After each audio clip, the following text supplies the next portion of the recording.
Sujet quand même assez délicat, sujet qui n'est pas facile à parler, la santé mentale, surtout dans la communauté noire. Puis aujourd'hui, j'ai l'honneur d'être avec des boys, avec des gars. On va parler de sujets quand même assez tabous dans la communauté. Je me présente, mon nom est Chad, animateur à CIBL. Puis je suis accompagné de 4, même 5 personnes qui sont très chères. Puis on va parler de sujets qui m'est à cœur. Un sujet que j'en parle souvent, pour ceux et celles qui m'écoutent à la radio, j'en parle souvent, c'est la santé mentale dans les communautés noires. Tout d'abord, je vais vous demander, les gars, de vous présenter. Commence avec toi. Bon, oui, moi, c'est Réul Jules. Bon, je pense que vous connaissez propriétaire de salon de coiffure Réul Design. Moi, c'est Ralph, retraité des Forces armées canadiennes après 22 ans de service. 22 ans, nice. Je suis Jackson Chute, je suis travailleur social, je travaille au CLSC Mercier-Est. Jim Noël travaille présentement pour le ministère de la Défense, grosso modo pour l'armée, depuis un certain nombre de temps.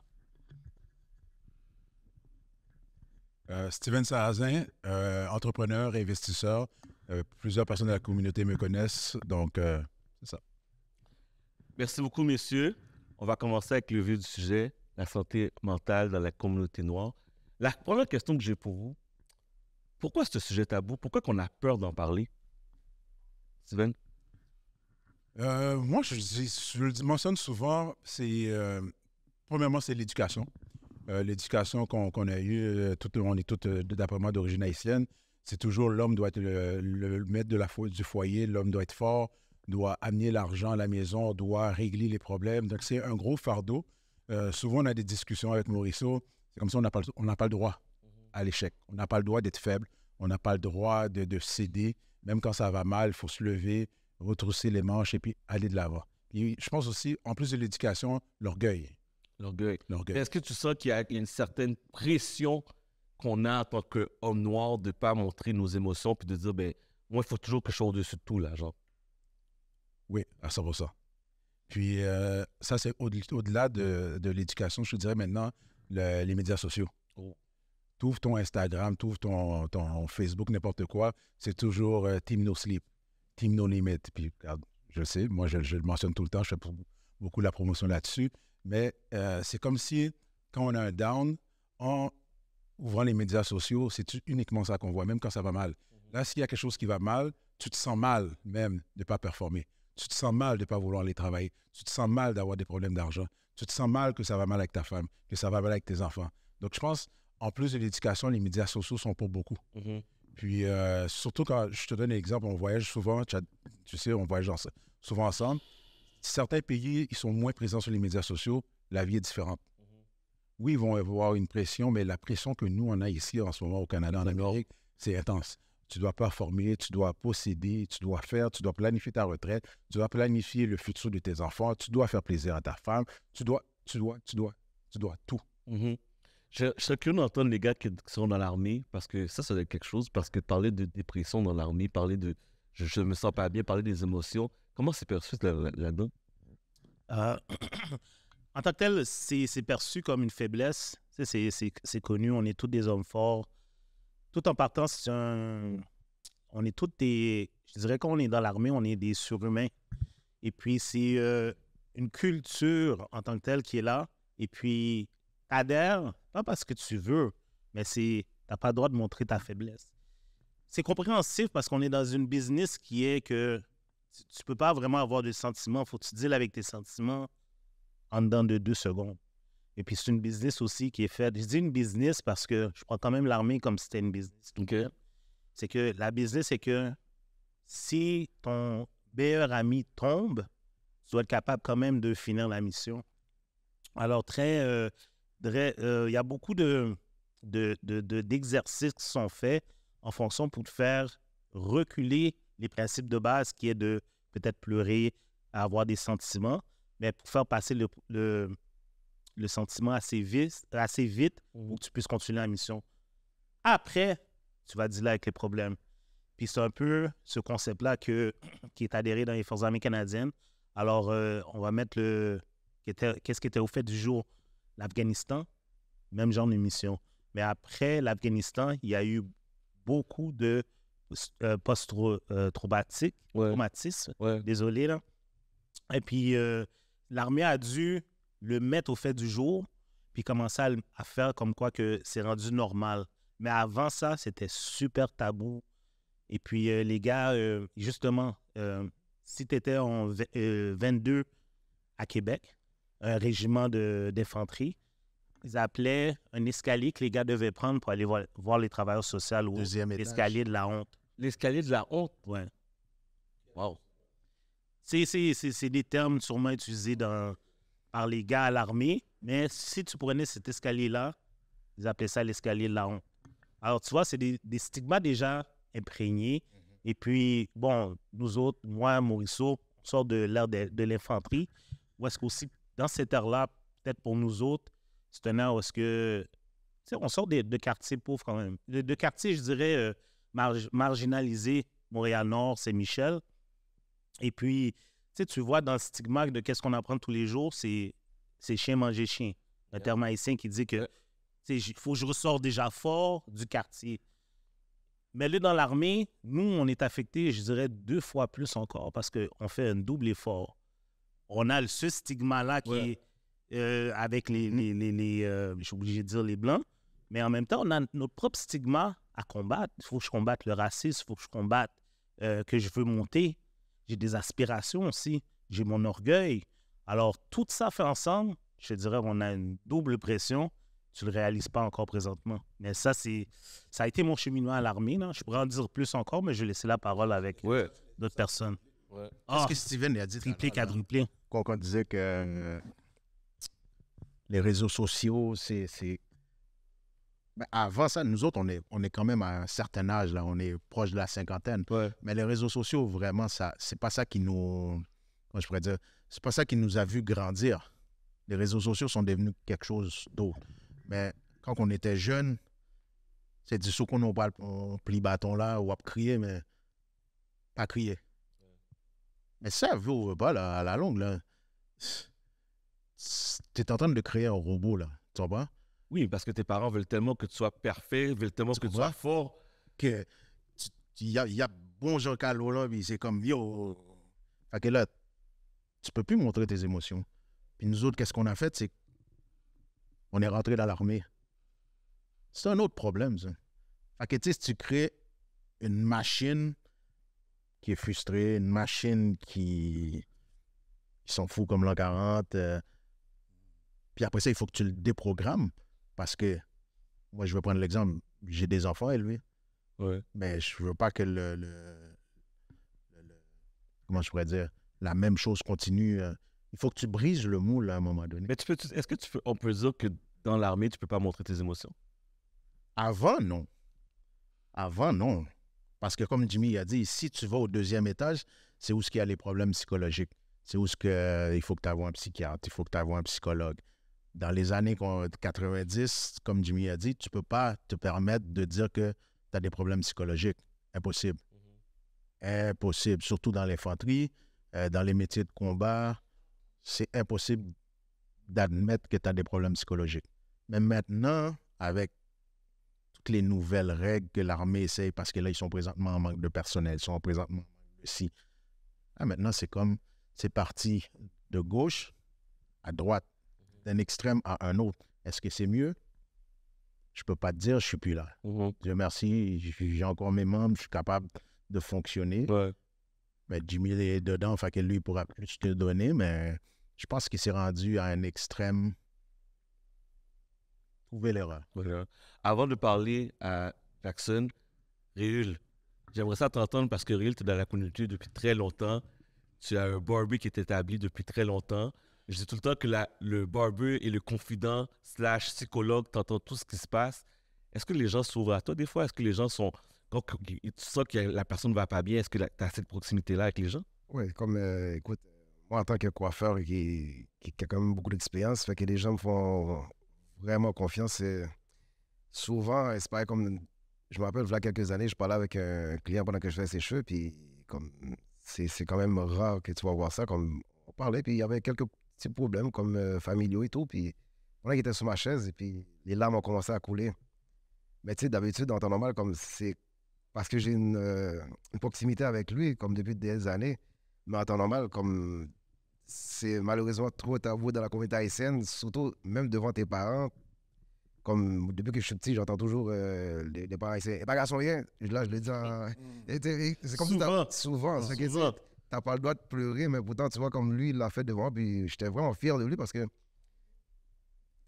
pleurer devant quelqu'un, c'est vraiment comme c'est pas évident. Tu sais, c'est un gars, en plus, puis je sais que dès qu'il est jeune, dans la communauté haïtienne, c'est toujours comme ça.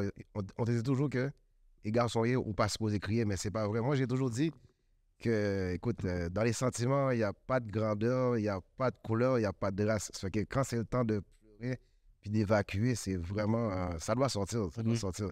Parce que moi, j'ai beaucoup d'anecdotes, comme je pourrais vous raconter, comme au fil des années, là, comme éventuellement, je vais vous raconter un peu plus, mais Ouais. comme j'ai beaucoup d'anecdotes, puis écoute, malheureusement, dans la communauté haïtienne, c'est tabou. Garçon, c'est garçon. Garçon.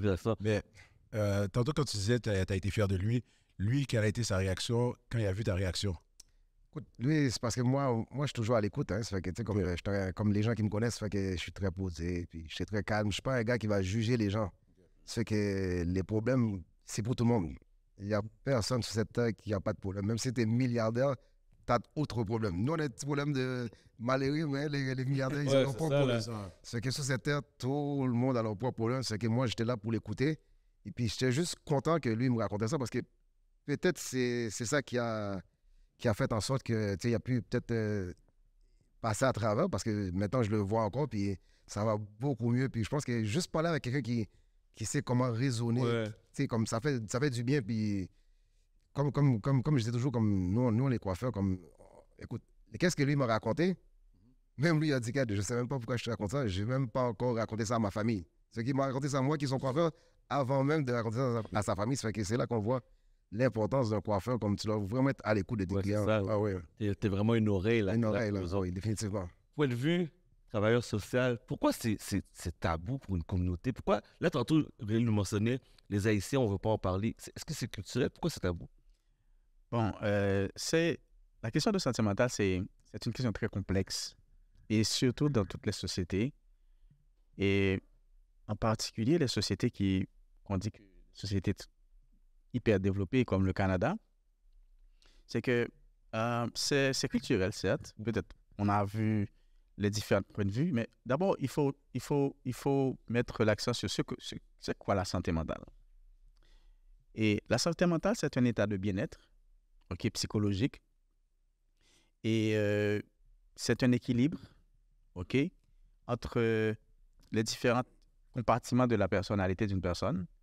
C'est le bon fonctionnement de sa pensée, de ses comportements, de ses émotions. C'est un équilibre entre les différents éléments.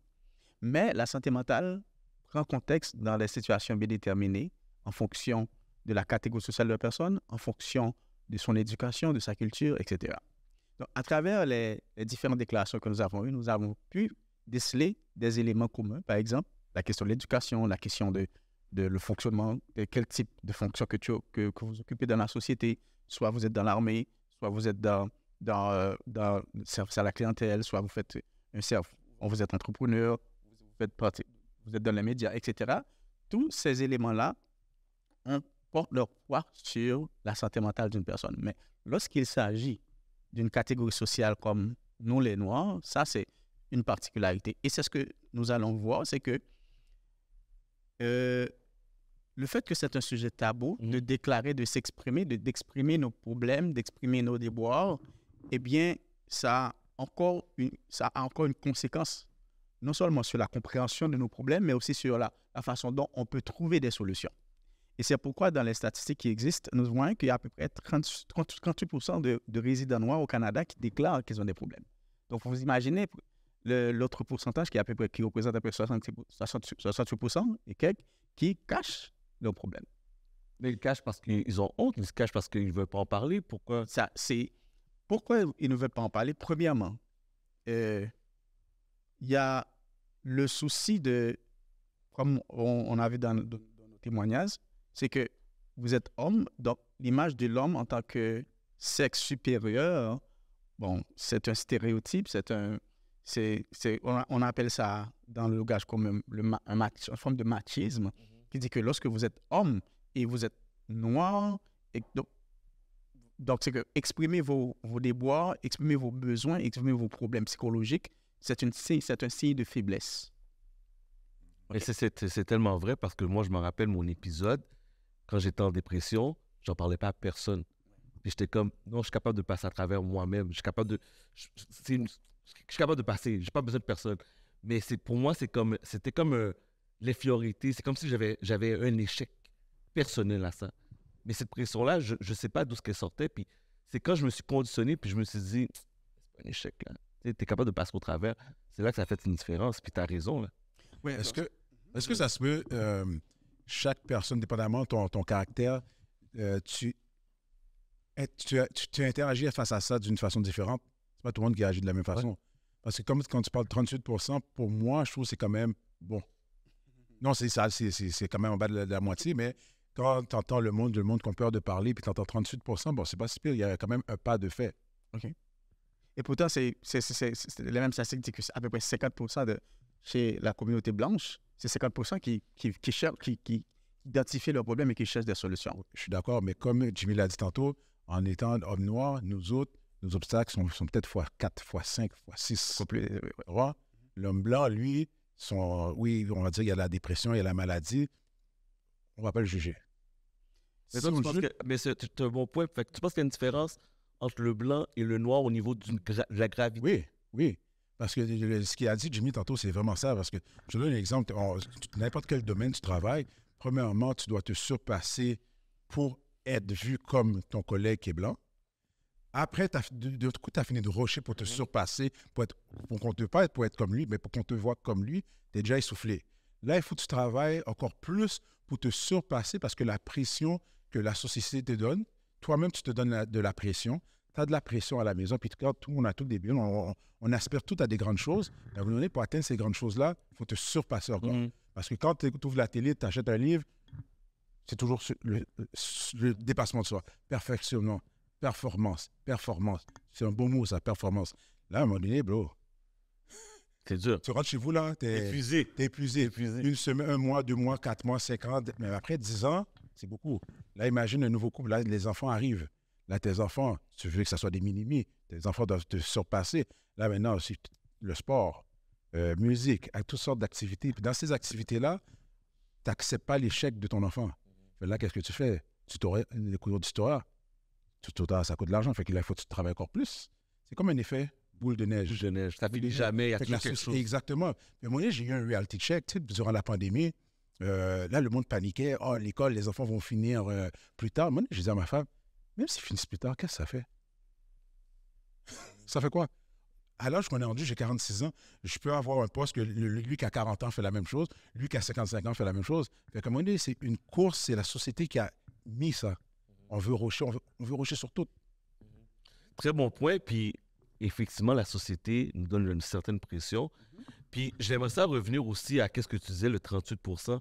Pourquoi tu penses que, puis Steven avait un point tantôt, que pour exemple, quelqu'un qui est blanc est plus apte à aller chercher de l'aide que quelqu'un qui est noir?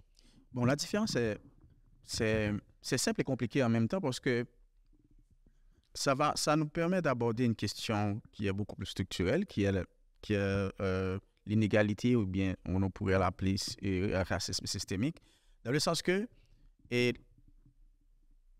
c'est à 2 niveaux. Premièrement, c'est les dispositions des services. Les offres des services en matière de santé mentale sont moins disponibles pour les personnes noires que les personnes. Lorsque je dis sont moins disponibles, ce n'est pas parce qu'il n'y a pas de structure en termes, par exemple, CLSC ou bien les hôpitaux, etc., ça existe, mais en termes d'information, est-ce que la communauté noire est-ce que la façon dont la communication se fait, est-ce que c'est adéquat par rapport à la compréhension, par rapport avec l'envie ou bien la motivation de chercher des solutions ou bien de chercher un professionnel de la santé pour trouver de l'aide? Okay. Ça, c'est un premier point. Parce que d'ailleurs, on montre que parmi les 38%, c'est à peu près 60% qui ont déclaré qu'ils ont des problèmes de santé mentale et qui identifient leurs problèmes aussi. Parce qu'à cause qu'ils sont rendus à la limite. Voilà. Donc, ça veut dire que il y a ce qu'on appelle une sorte de crainte. Une sorte de crainte, une peur.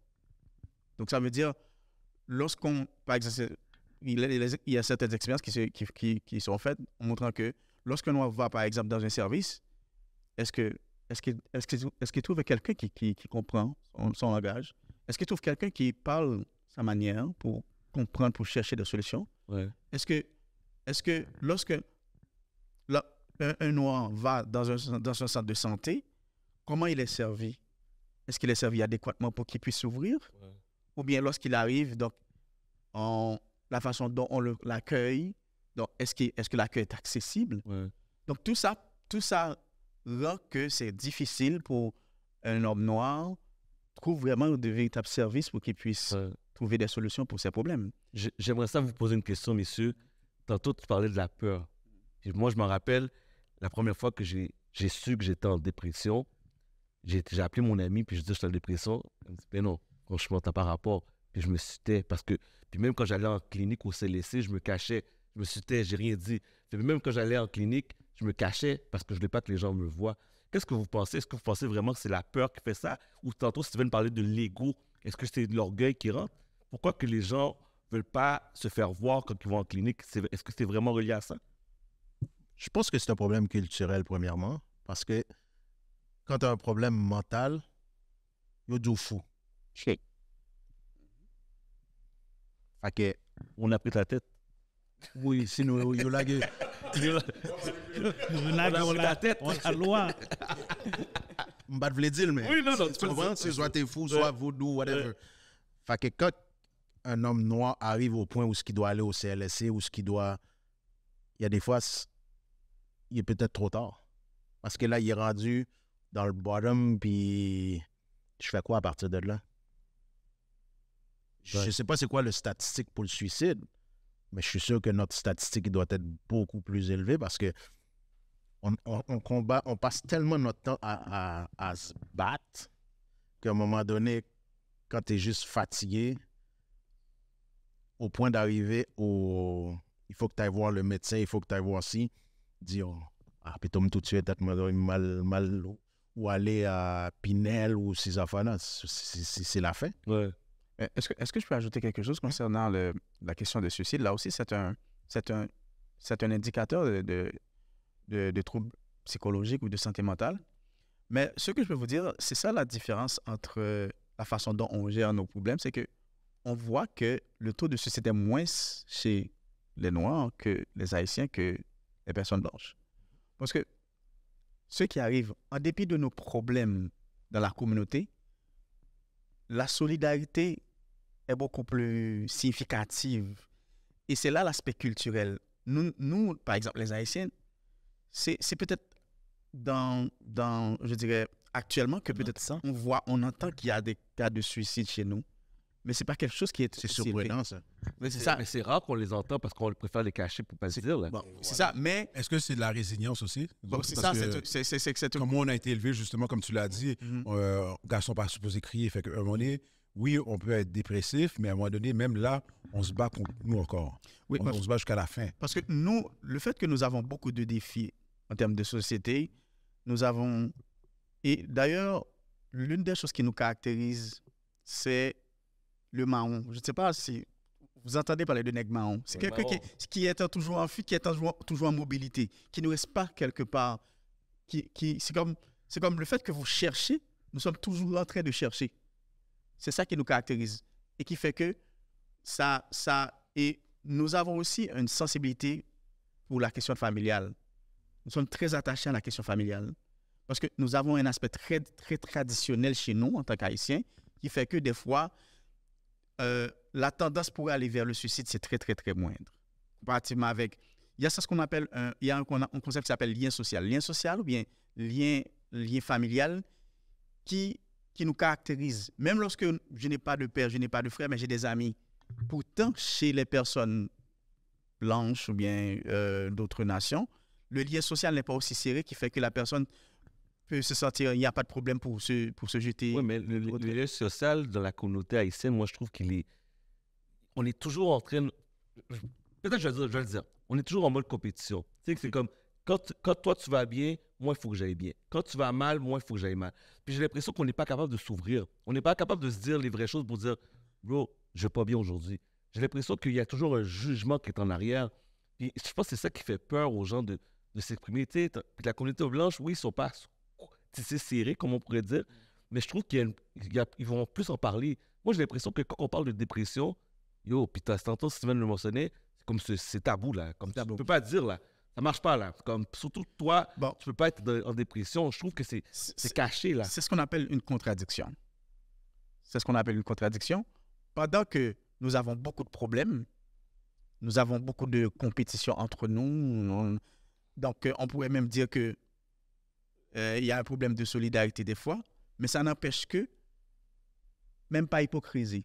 On se fréquente, on partage les mêmes endroits, on partage les mêmes espaces, mais, et aussi, c'est ça, de façon informelle, nous trouvons des solutions. Par exemple, chez le coiffeur. Donc, notre tendance, c'est pas aller dans un CLSC ou bien dans une centre de santé pour aller trouver Mais j'ai un ami, je vais dans le business de nos proches et on explique vraiment nos situations et ça passe.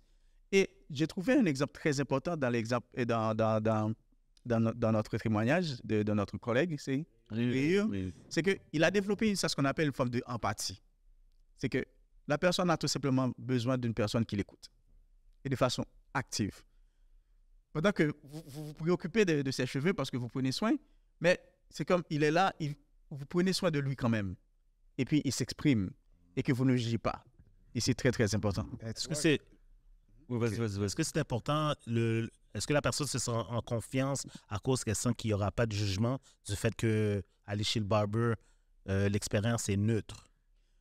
Je ne peux pas dire neutre. Pourquoi? Parce qu'il développe un lien avec... il développe un lien. Parce que si c'était neutre, c'est pas... Par exemple, si la personne va dans un centre de santé, trouve un médecin, un travailleur social, un psychologue, là, il y a comme une distance. Mais il y a ce qu'on appelle l'effet miroir aussi. C'est-à-dire qu'il est haïtien, il comprend le créole, donc on peut parler des problèmes moins faciles. Au lieu qu'une maman devant un professionnel qui parle français, il va me délever dans le créole. Et puis, en s'exprimant en créole, donc, des fois, c'est ce qu'on appelle un problème linguistique. On n'a pas comprendre bien. Parce que c'est une cause tout qui fait que nous ne pouvons pas vraiment trouver de véritables solutions par rapport avec ça. Non, mais... J'aimerais entendre Réul, vas-y. Ouais, comme tu disais, écoute, et pourtant, il y a des psychologues haïtiens. Comme si la personne peut se sentir plus à l'aise à demander à un psychologue haïtien qui va mieux le comprendre, il devrait le faire. Comme juste une petite anecdote vite. Comme le mois d'octobre, c'est l'hiver qui approche. Ouais.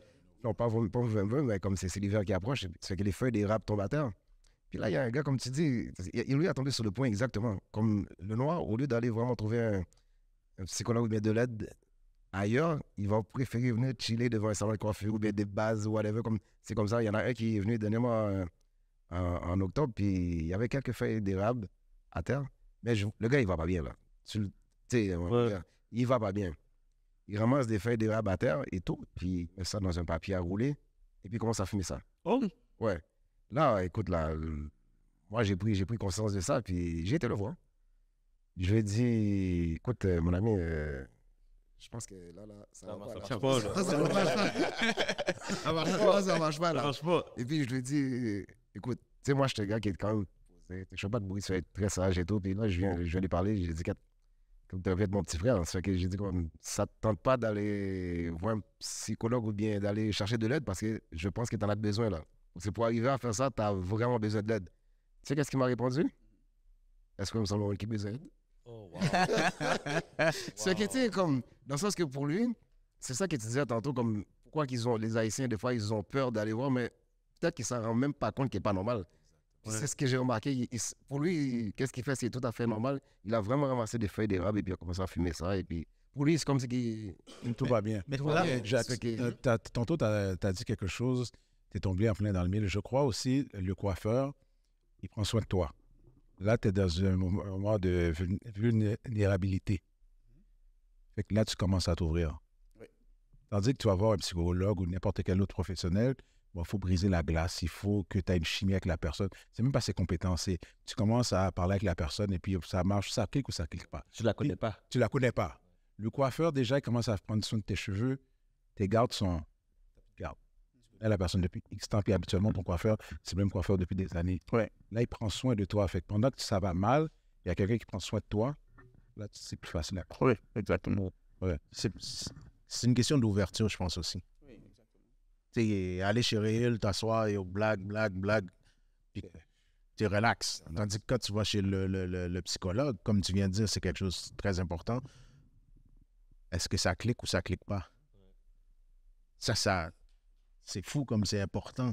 Parce que si ça clique pas, dans ta tête, tu vas dire, ça me fait là. Pourquoi je suis venu? C'est ça. C'est quoi le rapport? Tu T'as comprends? l'impression de Mais- faire ton temps. T'as l'impression que tu perds ton Ouais. temps. Mais du premier clic, première rencontre que tu t'assois avec le psychologue, ça va passer ou ça va casser. Ouais. Moi, mon psychologue, la première journée que je me suis assis, oh, OK. Puis j'étais méfiant. Parce qu'il me dit, oh, ouais, je suis ta chaise, une balle raconter. OK. Mais quand je vois que, comme il a dit, ça a cliqué tout de suite.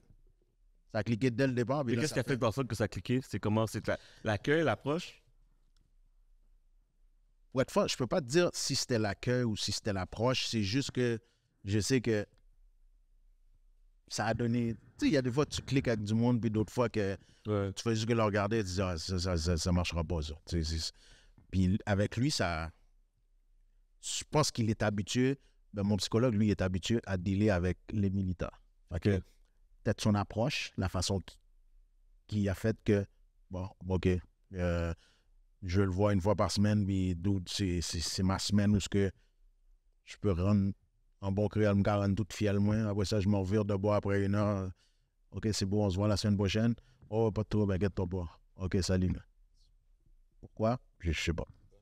J'aimerais ça, Réul, que tu interviennes. Tu sens pas une certaine forme de responsabilité que tu as ou une certaine. Parce qu'on s'entend, tu n'es pas psychologue. Tu es là comme une oreille. Mais est-ce que tu sens qu'il y a une certaine part de responsabilité que tu dois prendre là-dedans? Ah ben écoute, comme tu dis, je ne suis pas psychologue, mais en même temps, je joue quasiment ce rôle-là quotidiennement. Comme c'est quand même hallucinant de voir comment que pour de vrai, un coiffeur comme pour de vrai, on joue ce rôle-là comme un coiffeur qui est soucieux de ses clients. Écoute, veut pas. Bon, des fois, je me dis que je pense que je vais aller prendre un cours en sociologie. Parce que, tu sais, Tellement dans l'histoire. ah, j'entends tellement d'histoires. Écoute, vous avez même pas idée. Et tantôt, ou bien maintenant, si tu veux, je peux te raconter Vas-y. une histoire live qui s'est passée au salon. En 30 ans de carrière, c'est quelque chose qui, jusqu'à maintenant, j'ai déjà expliqué dans un podcast, mais comme là, présentement, je le réexplique encore si jamais quelqu'un ne l'a pas vu. On était un samedi matin, le salon était bondé de gens. Il y a un Québécois qui vient, 6 pieds 2, 6 pieds 4, un colosse, là. Le salon était bourré de gens, là. Écoute, je ne dis pas qu'il n'y a pas un Haïtien ou bien un Noir qui l'aurait fait, mais là, je n'en ai pas vu en 30 ans. Lui est arrivé là un samedi matin, puis il était assis sur la chaise, et il a amené ses enfants pour faire couper ses cheveux. Le gars commence à pleurer. Un colosse, là, devant tout le monde, là. Ça fait qu'il était même pas gêné de pleurer, là, comme... Il pleurait comme ça, comme un bébé. À la fin, comme on a été le voir, puis on dit qu'est-ce qui se passe, est-ce qu'il y a un problème et tout. Et puis, il me s'est dit, oh, ma blonde, elle vient de me laisser, là. Écoute, les gars, là, à tout le monde qui sont là dans le salon, là, regardez LCN demain matin, vous allez me voir dans LCN. Oh! Ouais. Ça veut dire que lui, son but était déjà fait comme... Il y avait une idée en tête. Il avait une idée en tête, c'est tuer la fille. Ouais, définitivement, c'était ça son but. Et puis là, il pleurait à gros gouttes de larmes, là, comme ça. Et puis, il n'a pas été gêné de le dire devant tout le monde, mais en même temps, il cherchait de l'aide. Oui. C'est sa manière, de C'est sa manière de s'exprimer. Mais chance pour lui, comme dans un salon, tu trouves toutes sortes de gens. Autant des mauvais que des bons. So, il y avait des pasteurs, il y avait justement peut-être des gens qui sont éduqués, des professeurs, whatever. Puis écoute, là, les gars, ils ont commencé à parler. Le salon était bondé, là. Les gens commençaient à parler avec lui. Mais c'est chita, tu sais, ils ont commencé à vraiment le raisonner. Mais j'ai comme l'impression que cette journée-là, il est sûrement parti chercher de l'aide à quelque part parce qu'on l'a pas vu pendant au moins 7-8 mois, là. Mhm. Puis quand il est revenu, il a enflé. C'est que quand tu parles Il était sous d'enfler, ça veut dire qu'il est sous médication. Médication, Ça veut dire que peut-être que nous, cette journée-là, on a contribué ouais. à éviter un drame Ouais. qui allait vraiment se passer. Et en même temps, pendant que je suis dans ce sujet-là, un matin comme ça, j'ai un client qui venait au salon régulièrement avec sa femme. Il venait jamais sans sa femme. Tellement qu'on disait qu'il était jaloux, obsédé là. Un matin comme ça, on regarde. Écoute, c'est un gars qui était tellement tranquille, tellement. Tu l'entendais même pas parler, tellement qu'il était gêné là. Un matin comme ça, on était tout au salon et puis on regarde la télévision, tu sais. Oh, dernière heure, un événement vient de se produire à Montréal-Nord. On regarde la télévision, OK, qu'est-ce qui s'est passé? Un gars qui venait juste de tuer sa femme. Le gars, il est à chaque semaine dans mon salon. C'est un Espagnol.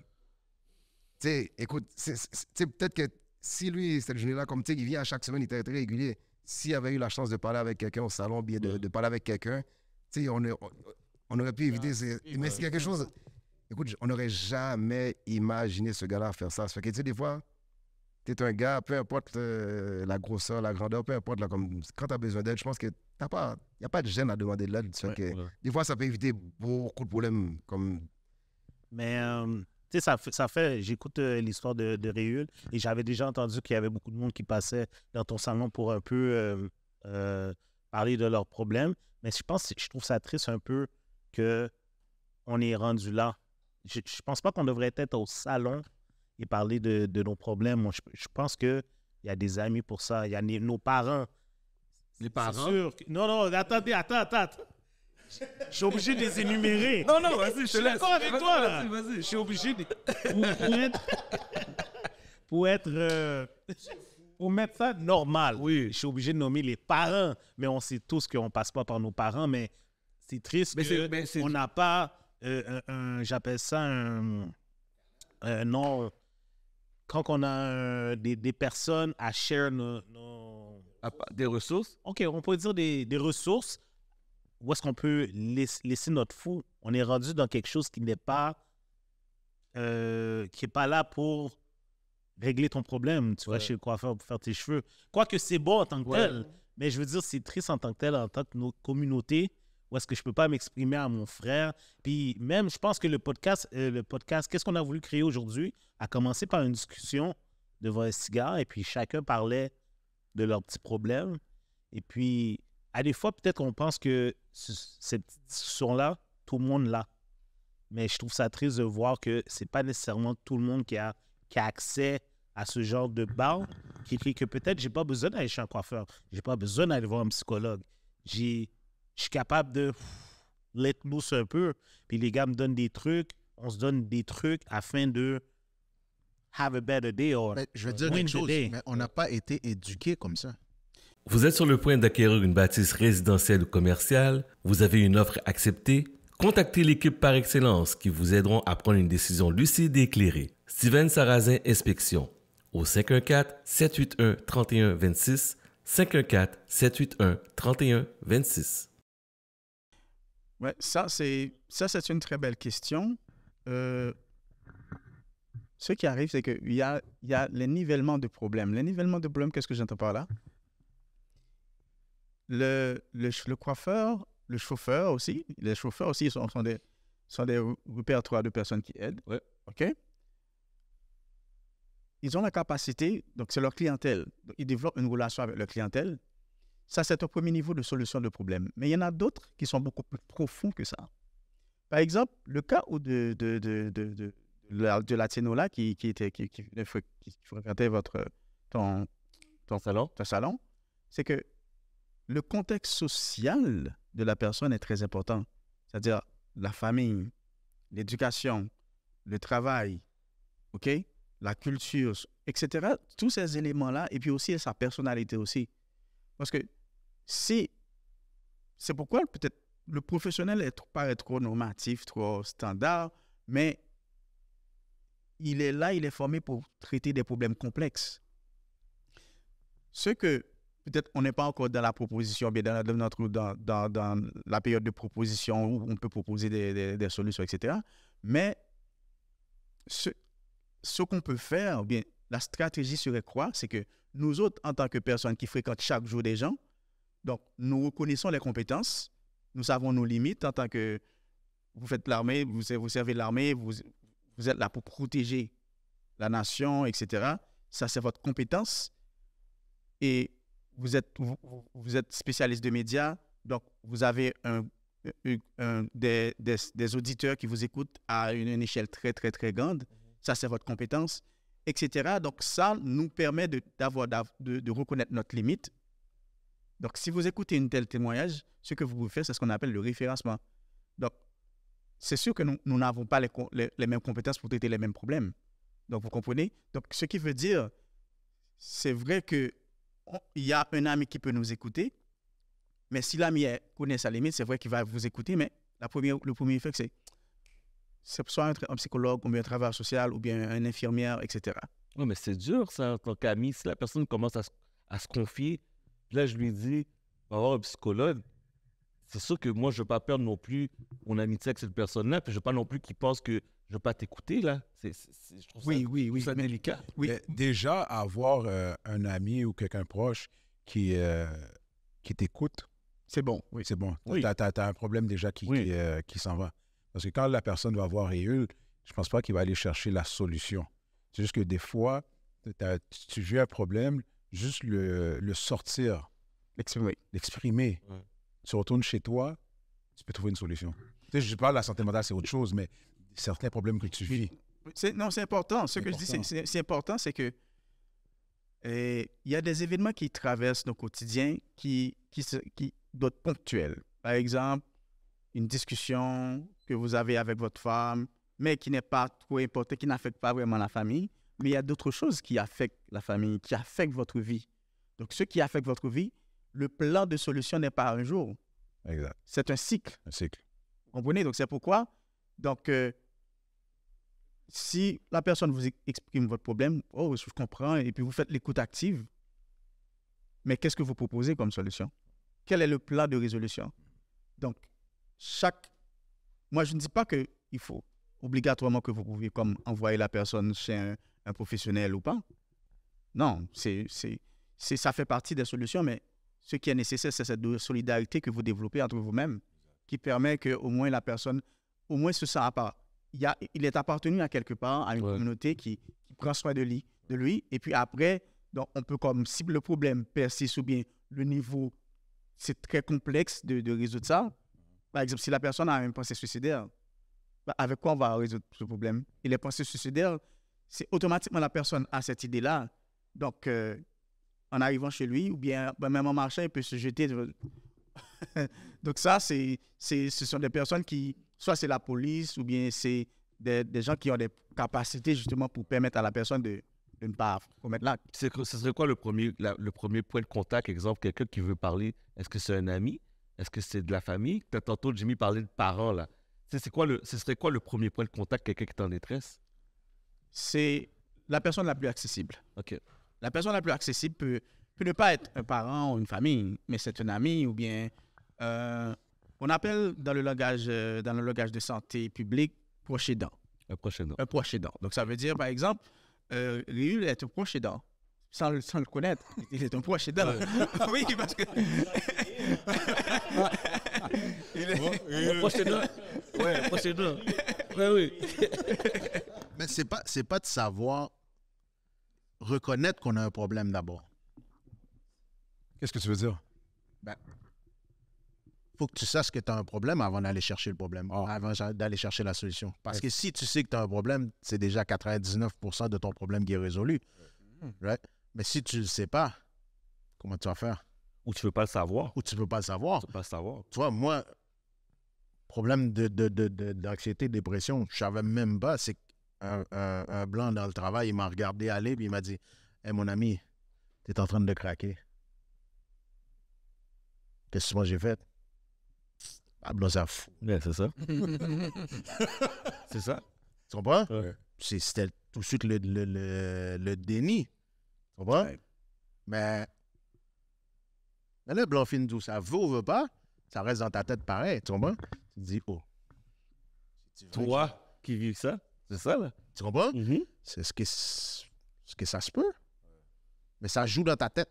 Ça joue. Jusqu'à ce que pas que tu commences à l'admettre, mais que tu te dis, oh. Ouais. Est-ce que ça se peut? Puis effectivement, Tu sais, à un moment donné, quand tu vois que ta pression, je ne me rappelle même plus c'est quoi les chiffres, là, parce que avant d'arriver là, mais ce qui est bon par rapport à l'armée, c'est que on est obligé d'aller chez le docteur. T'as pas le choix. Tu comprends? Ouais. On est obligé. Donc, je pense que j'avais un rendez-vous chez le docteur, puis il prenait la pression, puis j'étais au tapis, là. C'est à ce moment-là qu'il a réalisé, il a dit, ça va? Ouais? Ben non, c'est pas normal, là. Ta pression est tellement haute. Ouais, mais... La conversation que j'ai eue avec le blanc, c'est ça qui m'a comme fait... Ouais. Ça se fait que je suis en train de claquer, là. Fait que là, parlant avec le doc, il m'a dit, Yo, on va prendre un break, je pense. Break? Mais c'est comme mettre ton genou à terre, ce qui est vraiment interdit dans l'armée, là. Ouais. Tu comprends? Mettre un genou à terre, ça veut dire que tu es faible. C'est inacceptable. C'est... Sauf la position D. La position D en armée, Tu comprends? Ouais.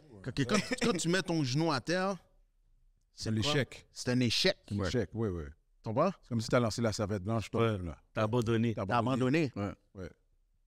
Mais maintenant, après 2 ans et demi, le blanc, il m'a sauvé la vie. C'est même pas des blagues. Il a dit, quand tu repenses ça, tu dis, oh shit, si je continue comme ça, je vais mourir, man. Là, monsieur dit, yo, tu es en train de péter au fret, va voir le doc. Par obligation, j'y étais. C'est pour ça que je t'ai dit, une chance que l'armée est là, parce que l'armée nous oblige à aller chez le doc. Moi, personnellement, Jimmy, ça doit être la même affaire. Il y a des moments où tu te sens mal. Ça va passer demain matin. Ça va ci, ça va ça. Il y a combien de personnes qui sont mortes, qui ont décédé de Arrêt cardiaque, embolie pulmonaire, de tout. Pourquoi? Parce qu'on les a pris trop tard. Ouais, mais nous, on toffe, guys. On va se dire la chose. Mais c'est vrai. On toffe. On toffe. Oui, Mais on va toffer. Parce que demain matin, tu as quelque chose. Je vais pas prendre mon téléphone tout de suite pour appeler Jimmy. Je vais dire, yo, je suis capable de c'est faire ça le problème. Mais c'est ça le problème. Oui, mais le problème, mais pourquoi qu'on toffe comme ça?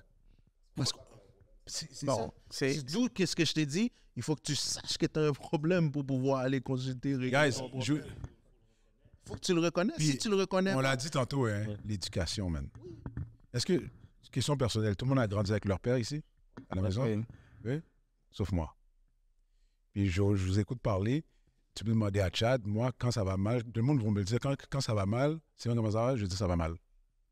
C'est pourquoi le côté d'avoir juste une mère, j'avais pas de père qui me dit « Ah, garçon va faire ça, bah... » J'étais juste avec ma mère, moi et mon frère. Fait que c'était émotionnel. Quand ma mère avait à pleurer, elle pleurait. Fait que pour moi, j'avais pas une voix qui disait « Oh, garçon pas supposé faire ci, garçon pas supposé faire ça. » C'est pour ça, moi, quand j'ai un problème, je le dis. Quand ça va mal, je le dis. Tu sais, à un moment donné, je pense qu'il y a 5 ans, j'ai monté une plateforme, le Mastermind, avec des entrepreneurs avec qui je travaille. Mais pourquoi? Puis on a monté ça, comme tu l'as dit, au mois d'octobre, novembre. On commence à aller mal. Puis c'est pas, oui, le monde autour de moi allait mal, mais moi aussi j'allais mal. Fait qu'au lieu d'aller voir le psychologue, qu'est-ce que je fais? Créer cette plateforme-là pour Exactement. aider les gens. Chaque dernier vendredi, chaque mois, dans notre bureau, mais on faisait des tours de table.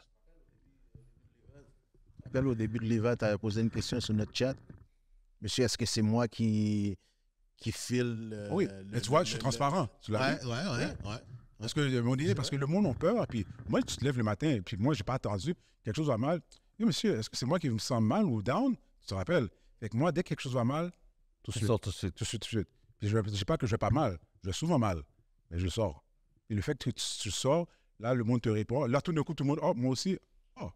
Mais est-ce que ça fait du bien? Quand, exemple, tu vois que tu n'es pas tout seul? Tu sais, exemple, là, quand tu dis que ça va mal, puis là, oui, ça tu as fait une du bien. réponse, là. Ça fait du bien, tu sais pourquoi? Pas, je suis content que quelqu'un va mal aussi. Après, c'est plus facile de converser. Ouais. Tu n'as pas le jugement parce que là, tu peux aller prendre une bière avec le gars, tu vas aller fumer un cigare, puis là, tu te dis pourquoi ça va mal. Ouais. La personne vice-versa. Puis chaque problème est différent. Chacun a un problème différent et chaque problème est important. Ouais.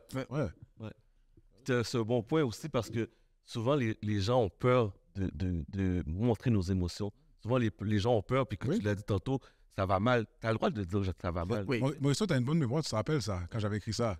Ouais. Mais bon, c'est peut-être l'un des points qui est peut-être nous autres qui éduquons nos enfants. C'est que c'est là peut-être le travail des femmes est très important aussi.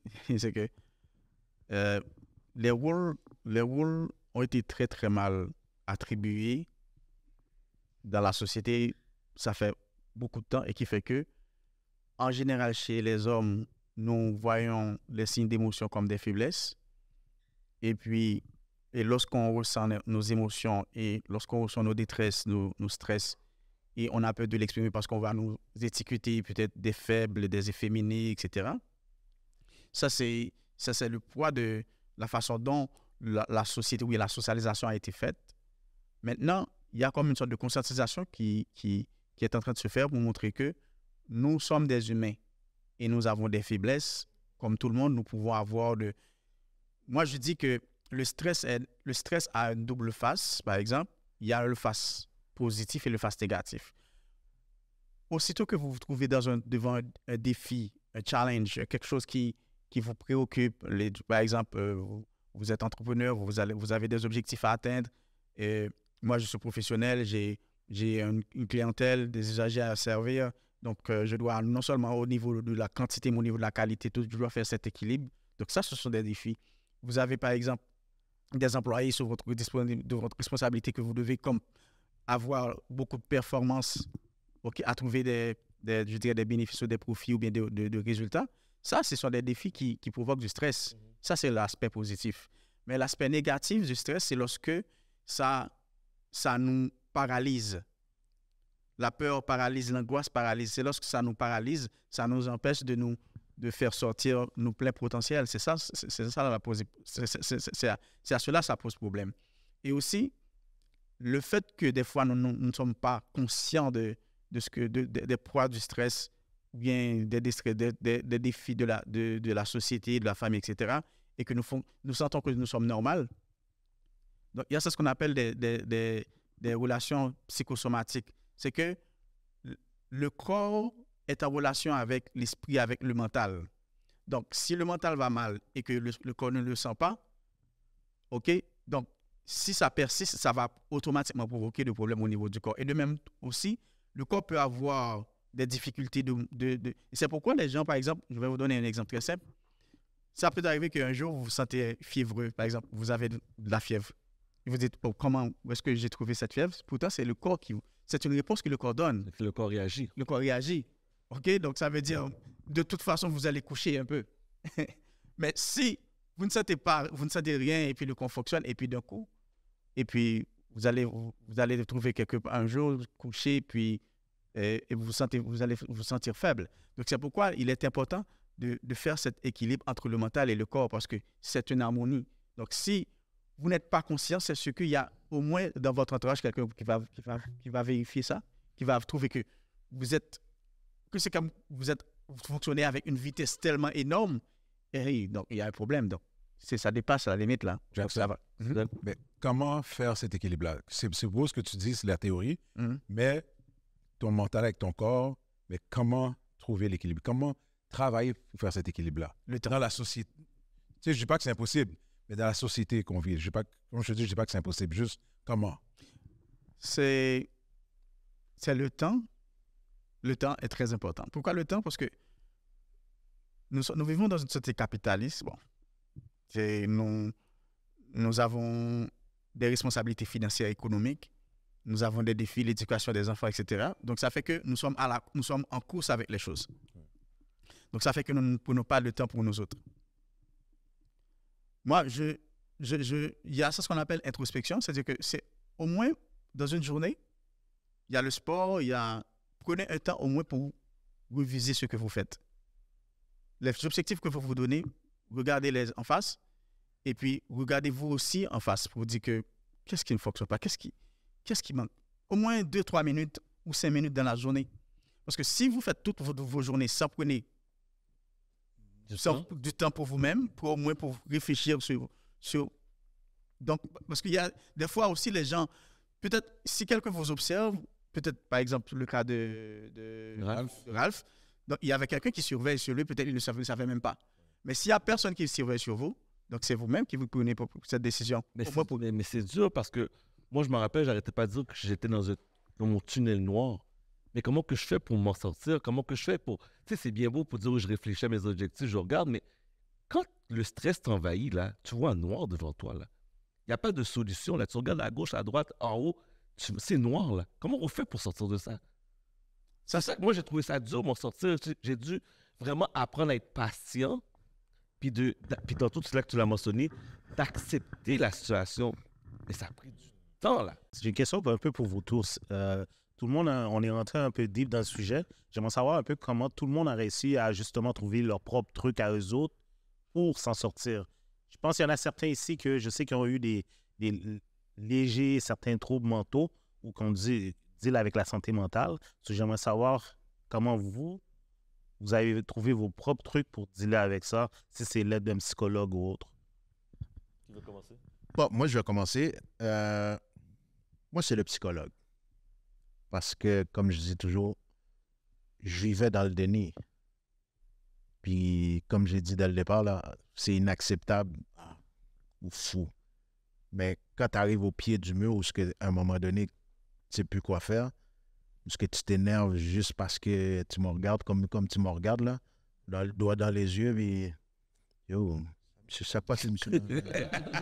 C'est quoi le problème? Tu comprends? Ouais. C'est comme, yo, relax.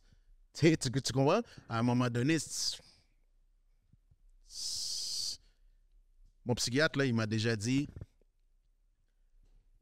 parce que j'étais devenu tellement agressif, il m'a dit, si tu lui donnes un coup de poing, non, pas comme ça, il m'a dit, est-ce que tu veux que Chad fasse partie de ta vie? Ça blâme. C'est toujours une façon, il dit, bye.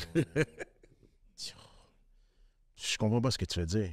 Il dit, ben, si tu lui donnes un coup de poing, tu le tues. Il vient de faire partie de ta vie. Parce que si je te tue, ou si tu me tues, c'est vice-versa, on vient de faire partie. Il y a des enfants, il y a ci, il y a ça. Quand le blanc il a fini de me dire ça, je vais être comme... Ouais. C'est vrai, hein? Shit. Le blanc, il vient de me... Il m'a tué d'être là. Jusqu'à maintenant, là, 2 ans et demi, 3 ans, là, c'est comme...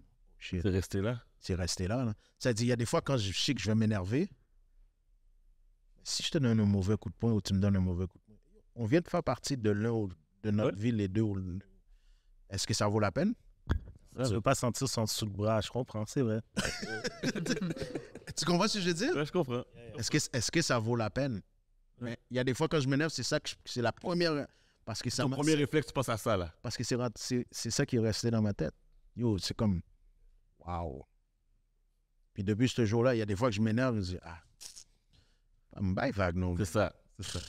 Lâche prise. Lâche prise.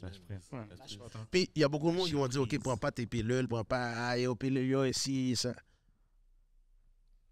Et des fois, ça fait du bien de les prendre, tes pilules.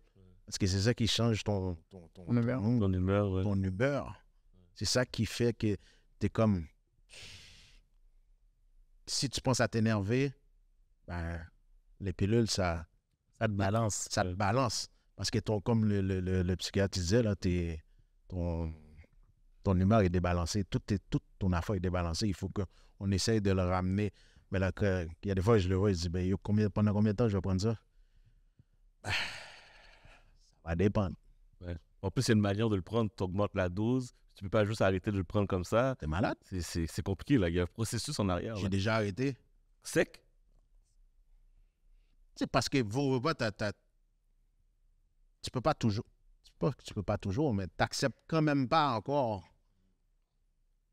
Tu comprends? Que tu as fait une dépression, que tu as de l'anxiété. Tu l'acceptes pas, tu l'accepteras jamais. Mais tu essaies de vivre avec. Ça, c'est un autre scénario. Mais Ralph, je suis content que tu me parles de ça parce que nous, on se connaît, puis les gars aussi. Puis t'es la tête forte, t'es la valeur, t'es la grande gueule. Ouais. Puis d'entendre que... Non, mais c'est vrai. puis d'entendre que tu as vécu une dépression, là, puis que tu en parles ouvertement, qu'est-ce qui a fait en sorte que tu es capable de t'ouvrir maintenant? Parce que j'ai un petit morveux de 6 ans qui me suit, man. J'appelle petit morveux, c'est mon fils, c'est mon ombre, c'est mon shadow, là. C'est mon...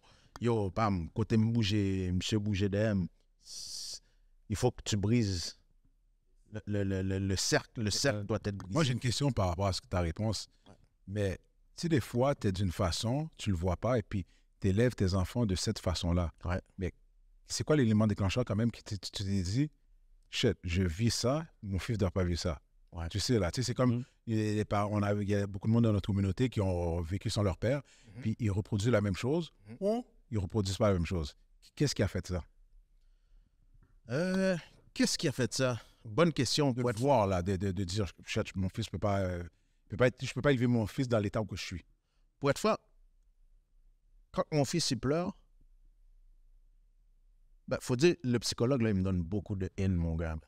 Toutes les haines que le psychologue me donne par rapport à ma condition, à moi, je le transmets à mon fils. Au début, je ne voyais pas que j'étais en train de le transmettre, mais maintenant, je suis capable de voir que j'ai jamais pleuré. Mais regardez, l'aime t'a crié. Vous connaissez, moi, on vit crier, mais il n'y a pas d'eau qui sort. Mais mon fils, c'est le contraire. Mon fils, il pleure.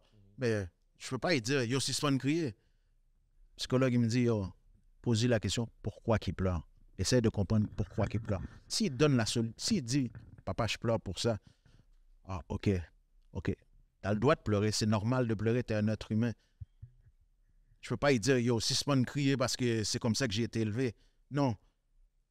Mais en lui disant ça, en faisant le contraire, en lui disant que tu as le droit de pleurer, tu as le droit de ci, mais je me rends compte de l'autre côté, c'est pas que je suis soft, mais je suis en train de briser le moule. Tu sais, tout à l'heure, tu as dit comment tu t'en sors. Comment tu t'en sors?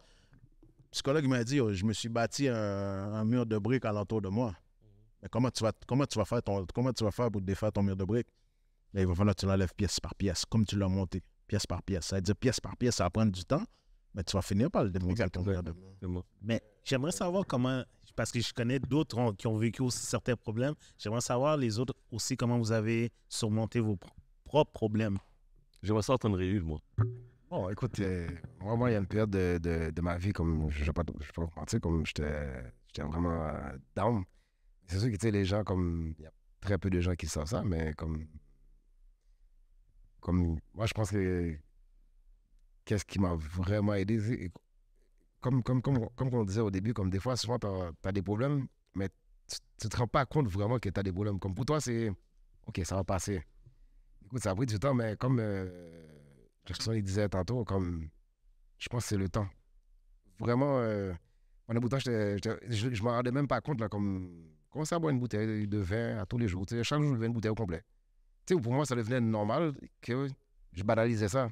Mais dans le fond, pourtant, des problèmes. Mais c'était mon moyen de m'échapper. Puis pour moi, c'était devenu normal. Ouais. Mais je voyais pas que j'avais des problèmes. Mais en fin de compte, je vais pas vous mentir, j'avais un ami en particulier. Puis des fois, ça prend juste une bonne personne au bon moment. Et puis, ça va vraiment changer le cours de ton futur. Puis, écoute, ça m'a vraiment... cette personne-là m'a vraiment aidé. Puis, c'est vraiment le temps. Je n'ai pas été voir comme psychologue et tout. Puis, je savais que j'avais un problème. Je savais. Tu as laissé les choses à J'ai su, parce que qu'est-ce qu'il y a, c'est que quand tu es au salon, tu rencontres beaucoup de gens, tout s'en va. Mais est-ce que tu avais peur que les gens te jugent? Il n'y a jamais personne qui a remarqué ça. Parce que quand je suis au salon, c'est là que je me sens bien. Et puis, je suis entouré de beaucoup de gens, blagues à droite, à gauche et tout. Puis là, j'étais dans mon environnement. Je me sentais bien. Quand j'étais au salon, aucun problème. Mais dès que tu sortais? Dès que je sortais, je passais la clé et puis oublie ça. Ah oui, automatiquement. Mais qu'est-ce qui était à la base de ça? Bon, c'est sûr que c'est... Il y a personne qui va écouter ça. On est en dessous. Il n'y a personne qui va écouter. On vient d'ouvrir le chat. Wow. Oh, Jackson, on va pas obligé de faire paquet tout. Bah, ça nous pas de c'était bail, ça. That's it. Non, mais c'était des problèmes familiaux comme... OK. Mais au contraire, moi, maintenant, tu me poses la question. Moi, je vais t'en poser toute une question à 1 million aussi. OK.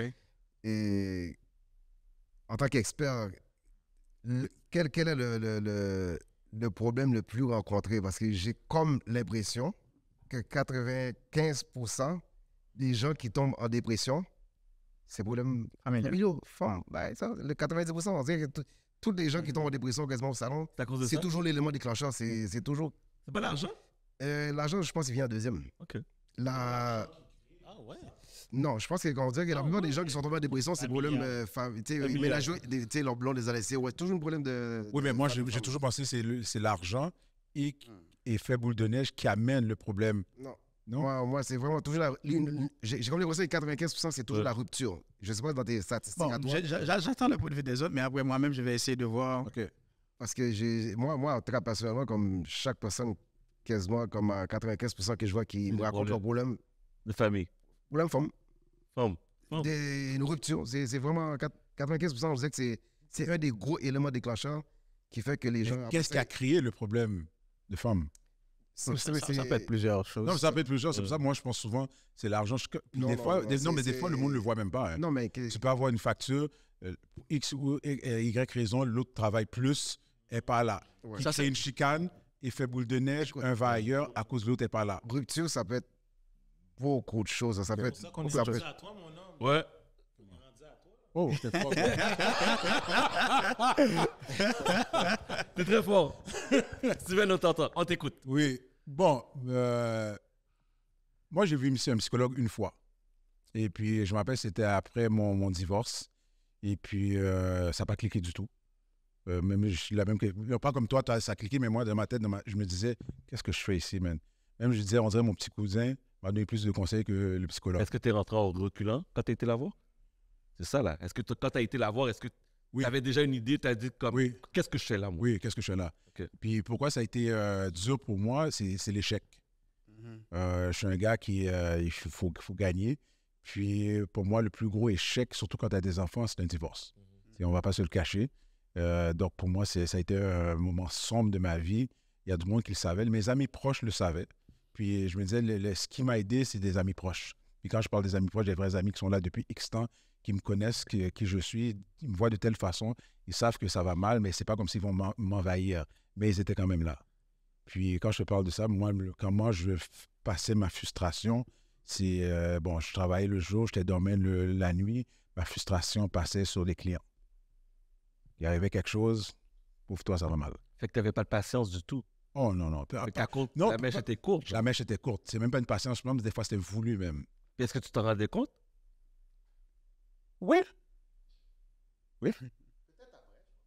Même des fois sur le coup, oui. D'après Parce ça, que tu tout ce que disais, j'assumais. OK. Parce que même des fois, avant de. J'exagère pas. Avant de frapper quelqu'un, j'avertissais que j'allais te frapper.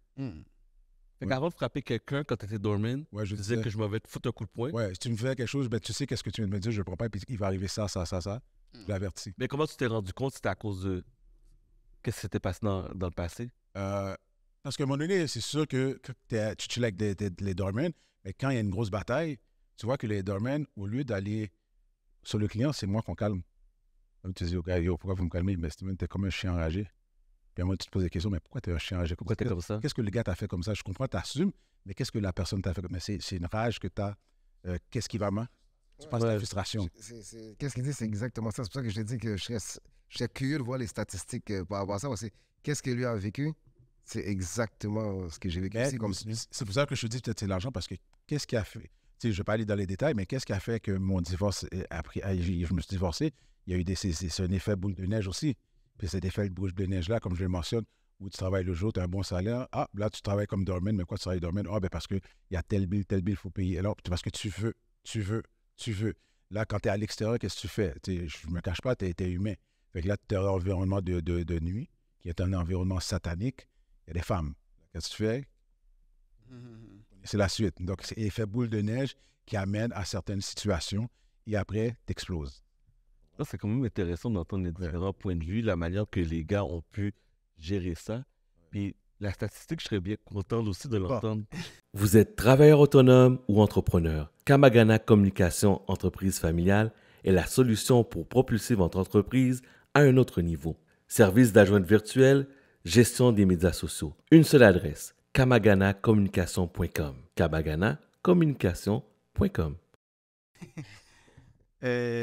C'est peut-être le des problématiques dans la question, c'est que il y a très peu d'études qui ont été faites pour surtout chez les Noirs, hein, pour vérifier quelles sont les causes des problèmes de santé mentale.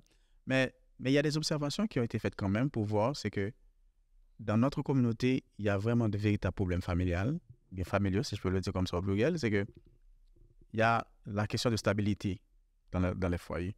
C'est vrai que l'argent peut jouer un rôle, mais le souci d'argent, ça peut être un facteur, c'est-à-dire les problèmes socio-économiques, c'est important, OK? Mais il y a d'autres choses aussi qui affectent les couples, ou bien qui peuvent provoquer des séparations, par exemple. On parle généralement de problèmes de compatibilité ou bien d'incompatibilité. Parce que ce qui arrive, l'argent peut être une excuse. Parce que le sentiment, c'est très important, c'est fondamental. Le sentiment, peut-être là, c'est un autre débat, mais c'est aussi important parce que c'est lié, parce que ça peut être une cause de problèmes de troubles de santé mentale. C'est les gens se mettent en couple pour des causes différentes. Et n'oubliez pas que chaque personne qui entre dans un couple rentre avec tout ce que vous avez, tout ce qu'on a comme personnalité, comme passé, comme antécédent, etc. Je vais prendre un exemple sans stigmatiser les gens, mais ce que moi-même j'ai observé comme en tant que professionnel, c'est que la façon dont les personnes se mettent en couple au Canada ou bien au Québec, c'est très particulier. C'est très particulier dans le sens que vous êtes dans un pays étranger, les gens que vous fréquentez ont des motifs. Je vais vous prendre un exemple banal, OK? Imaginez-vous qu'il y a quelqu'un qui est à peine venu ici, au Canada ou bien au Québec, et vous avez déjà vos habitudes, etc. Ou bien la personne vient en Haïti, par exemple, et que vous êtes ici. Si vous ne vérifiez pas vraiment ce que vous avez comme de vrais sentiments, mais la personne va se comporter comme familier avec toi. Donc, tout ce que vous dites, tout ce que vous proposez, il accepte parce qu'il voit en vous un intérêt particulier. Mais une fois que vous mettez en couple avec cette personne-là, la personne avait des motifs avant. Et une fois que ces motifs sont satisfaits, je vous garantis que ça va continuer en fonction de ce que vous offrez dans le couple. Donc, je prends la chose de façon très superficielle parce que c'est très délicat. Mais c'est pour vous dire que il y a la question de fidélité qui pose problème. Il y a la question de fidélité, c'est-à-dire que soit l'homme est infidèle ou bien la femme est infidèle, ou bien l'éducation des enfants. Nous ne voyons pas l'éducation des enfants de la même façon, ou bien la façon dont vous gérez les biens familiaux, parmi lesquels l'argent. Donc, si tous ces éléments-là, vous n'avez pas trouvé un consensus, un minimum consensuel, c'est ce que ça va provoquer des dissensions. OK? Par exemple, ici au Canada, on nous donne une opportunité peut-être qu'aux États-Unis que les États-Unis n'ont pas. Parce que le style de vie, le standard de vie est plus ou moins différent. Dans le sens que les gens aux États-Unis sont obligés, la plupart d'entre eux, surtout les gens qui n'ont pas un niveau d'éducation élevé, qui ne connaît pas la langue anglaise assez bien, eh bien, cette personne-là est obligée de faire 2-3 jobs en même temps. Pourtant, ici, c'est vrai que vous pouvez faire beaucoup plus de jobs, mais vous savez qu'il y aura peut-être le gouvernement va prendre beaucoup plus de taxes, etc. Donc, dans votre quotidien, donc, vous avez plus ou moins de temps pour faire cette réunion familiale, pour gérer vos questions, etc. Donc, qui fait que cette question-là, si je ne vous donne pas vraiment de chiffres, c'est parce que c'est très, très, très difficile à trouver des chiffres parce que les gens ont du mal à déclarer les situations. Mais on observe vraiment de véritables problèmes. Il y a beaucoup de mères célibataires. Célibataire. Il y a beaucoup de mères célibataires. Non, mais c'est continu, c'est ça, là. Et puis, c'est que les questions de sentiments aussi, c'est vraiment instable. Les gens ne sont comme... Si vous aimez quelqu'un, ça veut dire que vous avez des sentiments pour cette personne. Est-ce que combien de temps ça va durer? Est-ce que ce n'est pas conditionné en fonction de ce que vous offrez comme plaisir, comme attente? Donc, c'est tellement c'est tellement dynamique et c'est tellement problématique aussi, surtout dans notre communauté. Donc, ça, si on prenait à témoigner, à prendre le temps à donner aux gens de témoigner leurs problèmes familiaux, ça, c'est l'un des facteurs Numéro un. Numéro 1. Ouais. Numéro 1. C'est vrai, comme Steven disait, comme pour de vrai, comme dans notre communauté, là, pour de vrai, comme je pense que c'est le numéro 1. Puis qu'est-ce qui fait que vraiment les gens prennent souvent la grosse chute libre, c'est vraiment, je pense que c'est l'échec. L'échec. L'échec du mariage et tout, bien, c'est ça On qui... le prend dur, hein? On le prend dur. prend dur. Les hommes, ils prennent ça vraiment dur, là. Et la femme aussi, j'ai- hein, écoute, Ouais. c'est vice-versa. Hein, Ouais. Je vais aller plus loin peut-être que ça, et peut-être que Jackson va être capable de peut-être me réitérer là-dessus, parce que j'ai beaucoup réfléchi à ça. Moi, j'irais plus à l'historique familial, qui fait qu'on n'aime pas l'échec, mais moi, en allant voir le psychologue aussi, j'ai eu beaucoup de réponses. Mais la source de mes réponses ont été côté familial. Ça a Ils été ont mon gratté, père. ils ont gratté en Non, arrière.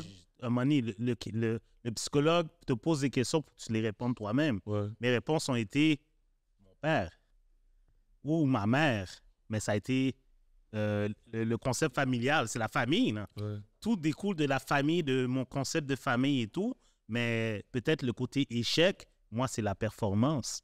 La performance, ça sort de qui? C'est mon père qui me l'a donné. Mon père, à chaque fois, me poussait comme très petit. Je me rappelle, mon père me disait là, tu vas pas travailler et puis manger du spaghetti.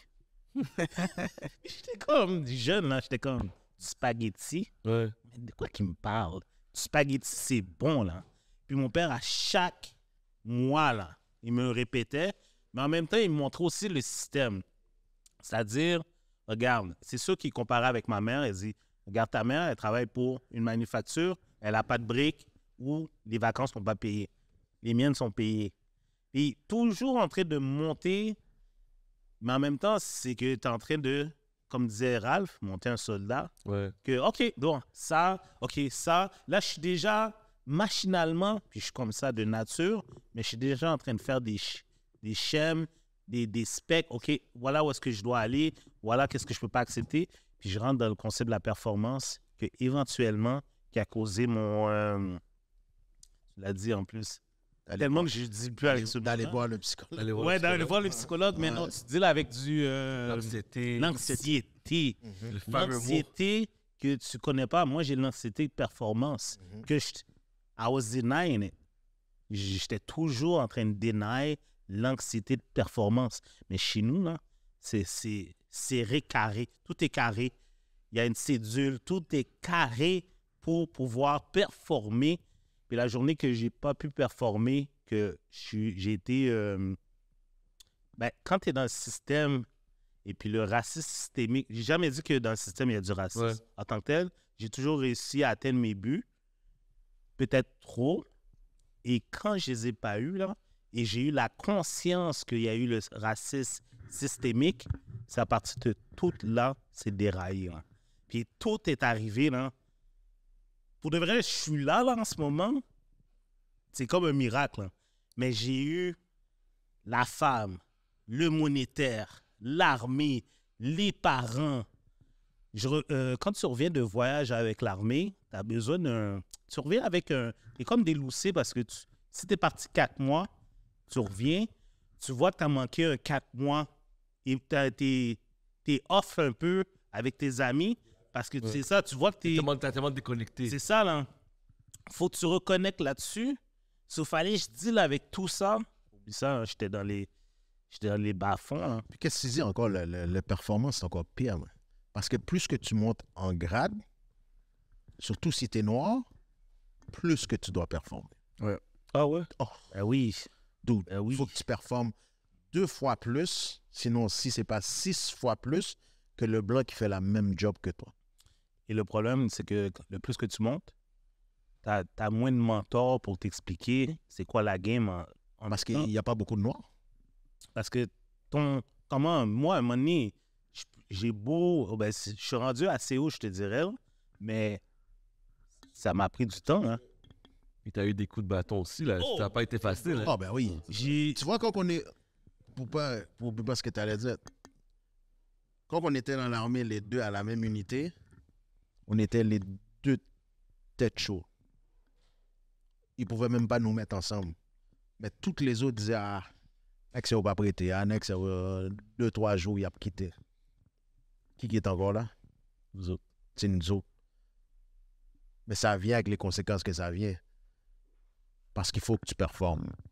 Tu sais, Steven, il disait, il disait, c'est une question de... Il y a beaucoup de questions familiales. Mais la question, moi, personnellement, c'est la performance. Il fallait que je performe. Il fallait que ça run. Il fallait que... J'étais dans une unité où on est déployable 24/24. Puis c'est moi qui runnais le show. J'ai 200 personnes à faire déployer à travers le monde. Mais c'est moi qui run le show. Puis après ça, tu me dis, ça se fait que je ne suis pas capable de faire ce que je fais depuis 2 ans et demi. Je pense que c'est ça qui m'a comme... Stabilisé. Ça m'a déstabilisé, mon gars. C'est comme... Plutôt te tuer. Parce que psychologiquement, ça m'a juste... C'est une affaire de performance. Et ça justifie aussi ce que c'est pas même dans l'armée, mais aussi dans d'autres secteurs de l'activité.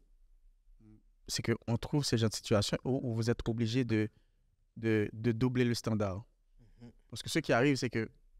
Excuse-moi, Jackson. Quand tu parles d'autres, est-ce que tu parles de tous ceux qui portent l'uniforme ou n'importe qui dans la fonction publique ou autre? Dans la vie en général, mais surtout dans des secteurs aussi clés. Bon, moi, c'est mon témoignage à moi, c'est que je ne sais pas si vous observez ça. Les pompiers, les services de pompiers, est-ce que vous avez l'habitude de voir au moins un noir là-dedans? Je ne dis pas qu'il y en existe, mais dans vos observations, est-ce que vous avez vu? Il n'y en a aucun, il y en a juste un. Donc, c'est pour vous dire que dans la police et dans les secteurs clés d'activité, donc, lorsque vous trouvez il y a un noir ou bien une minorité visible, c'est comme vous marchez sur des œufs. Ouais. C'est comme vous marchez sur des œufs et qui fait que ça a un impact direct sur votre santé mentale. Parce que c'est comme vous voulez être parfait et perfectionniste en même temps. On n'a pas le choix. Parce que les œufs sont sur nous, puis les gens attendent juste qu'on se pète les dents. Mais le déclin est facile. Parce que moi j'ai appris... j'ai appris, peut-être ça, je vais vous partager ça avec vous. Lorsque j'étais à l'école, on dit que la vie, c'est comme une pièce de monnaie à double face. OK? Une pièce de monnaie à double face, c'est tellement fin, c'est tellement facile de décliner, tu n'imagines même pas. Donc, aussitôt que vous prenez des échelons, eh bien, c'est plus facile de tomber plus bas et avec beaucoup plus d'impact. Donc, eh bien, c'est le cas de nous autres, des fois, qui voulons, comme nous sommes déterminés à prendre des échelons dans la société où on dit que ce n'est pas notre société. C'est comme nous sommes des étrangers, nous sommes venus d'ailleurs, et puis nous venons prendre des places, etc. Et que pour valoriser, pour être valide ou bien valable pour cette position, donc nous devons faire des efforts surhumains. Mais faire des efforts surhumains, nous allons claquer un jour. Parce que même pour une virgule, on peut vous discréditer. Donc, ça fait que c'est sûr que ça exerce beaucoup de pression sur nous. Eh bien, c'est beaucoup plus facile aussi de céder, de fumer. J'allais dire d'aller chercher une dépendance ailleurs. Exactement. Mais même pas ça. C'est comme vous faites un travail très, très délicat qui est soit vous êtes dans l'armée, soit vous êtes dans la police, soit vous êtes un entrepreneur que vous avez beaucoup de personnes sous votre supervision. Eh bien, ce qui arrive, c'est que vous avez tellement de défis de façon extérieure et vous avez oublié de prendre soin de vous-même. Ouais. Eh bien, c'est ce qui va arriver. Eh bien, vous allez coucher un jour et puis soit vous prenez quelque chose et puis vous... Tu vois ce que tu viens de dire? Tantôt, Chad a posé une question, j'ai oublié c'est quoi la question, mais j'avais la réponse. Souvent, il faut être égoïste. Parce que comme tu l'as dit, tu prends soin de tout le monde. À un moment donné, avant que tu fasses mieux, il faut prendre le soin de soi. Oui. C'est très important. Ça, c'est la clé. C'était pas ça, c'est la clé. Puis souvent, le monde va dire que tu es égoïste. Ben, regarde, On a 24 heures dans une journée, on sait c'est la performance, mais si on ne prend pas le temps pour nous, puis quand je dis prendre soin de soi, c'est pas une minute de réfléchir, ça peut être 1 heure, 2 heures dans la journée, puis ça peut paraître beaucoup, mais c'est quoi prendre soin de soi 2 heures dans une journée sur 24 heures? Je dirais même pas 24 heures parce que là-dedans, il y a 6-8 heures que tu dors. Tu dors. Il y a quelqu'un qui vient de dire, avant qu'on rentre dans l'armée, l'armée existait. Ouais. Quand on va partir, l'armée va exister. Ouais. Exact. So, who cares? Ouais. C'est vrai. Ta santé mentale, là, ta santé physique, ta santé... Ça n'a pas de prix. Oui, ça n'a pas de prix. Ouais. Tu sais, tu travailles pour Bell Canada. Bell Canada, là, ça fait 100 ans et plus que ça existe. Pas été inventé avec toi, ça. Tu meurs demain matin, là. Ça change rien. Tu meurs demain matin, ils vont t'envoyer comment qu'on appelle ça, là? Une couronne. Couronne. Merci. Ciao. Ciao. C'est gay. Ah, ouais, allez. Non, mais c'est vrai. Puis pour même les entrepreneurs, si je ne vais pas bien, mon entreprise ne va pas bien. Voilà. Mais comment tu vas faire pour manger? Exactement. Fait que, il faut penser à soi, aller bien avant. C'est ça. Après, tu t'occupes des autres choses pour performer. Ouais. Bon, messieurs, on approche à la fin de notre entretien aujourd'hui. Mais avant de se quitter, j'aimerais savoir, c'est quoi vos conseils, vos trucs? Comment on peut aider notre prochain? Tu sais comment je peux dire, là, je frappe mon chest pour mon frère. Comment que je peux faire ça?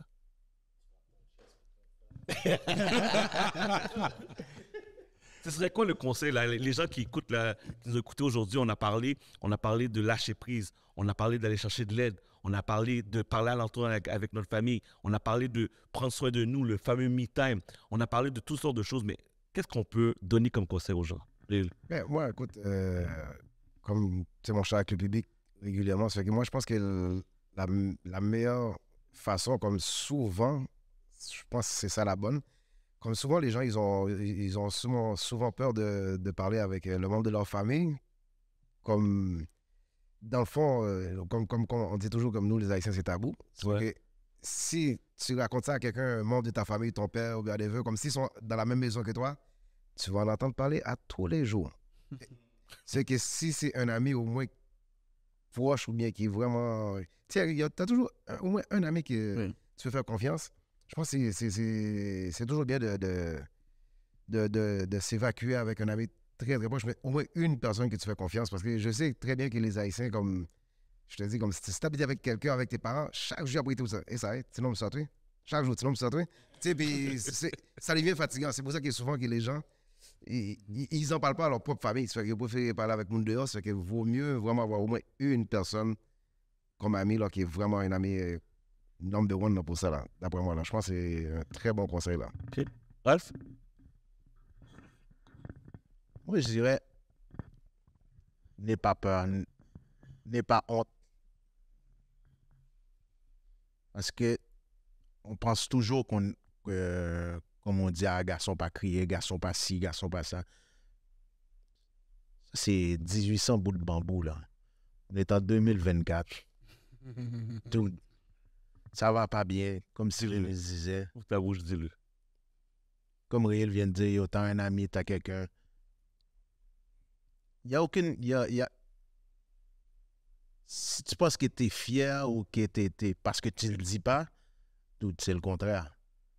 Vaut mieux que tu dises, yo, ça va pas bien. Cherche une solution, va voir quelqu'un. Comme tu l'as dit, j'ai une grande gueule, me bat l'effort. Nous l'aide, mais nous là. Oh. Vous comprenez? Tu comprends ce que je veux dire?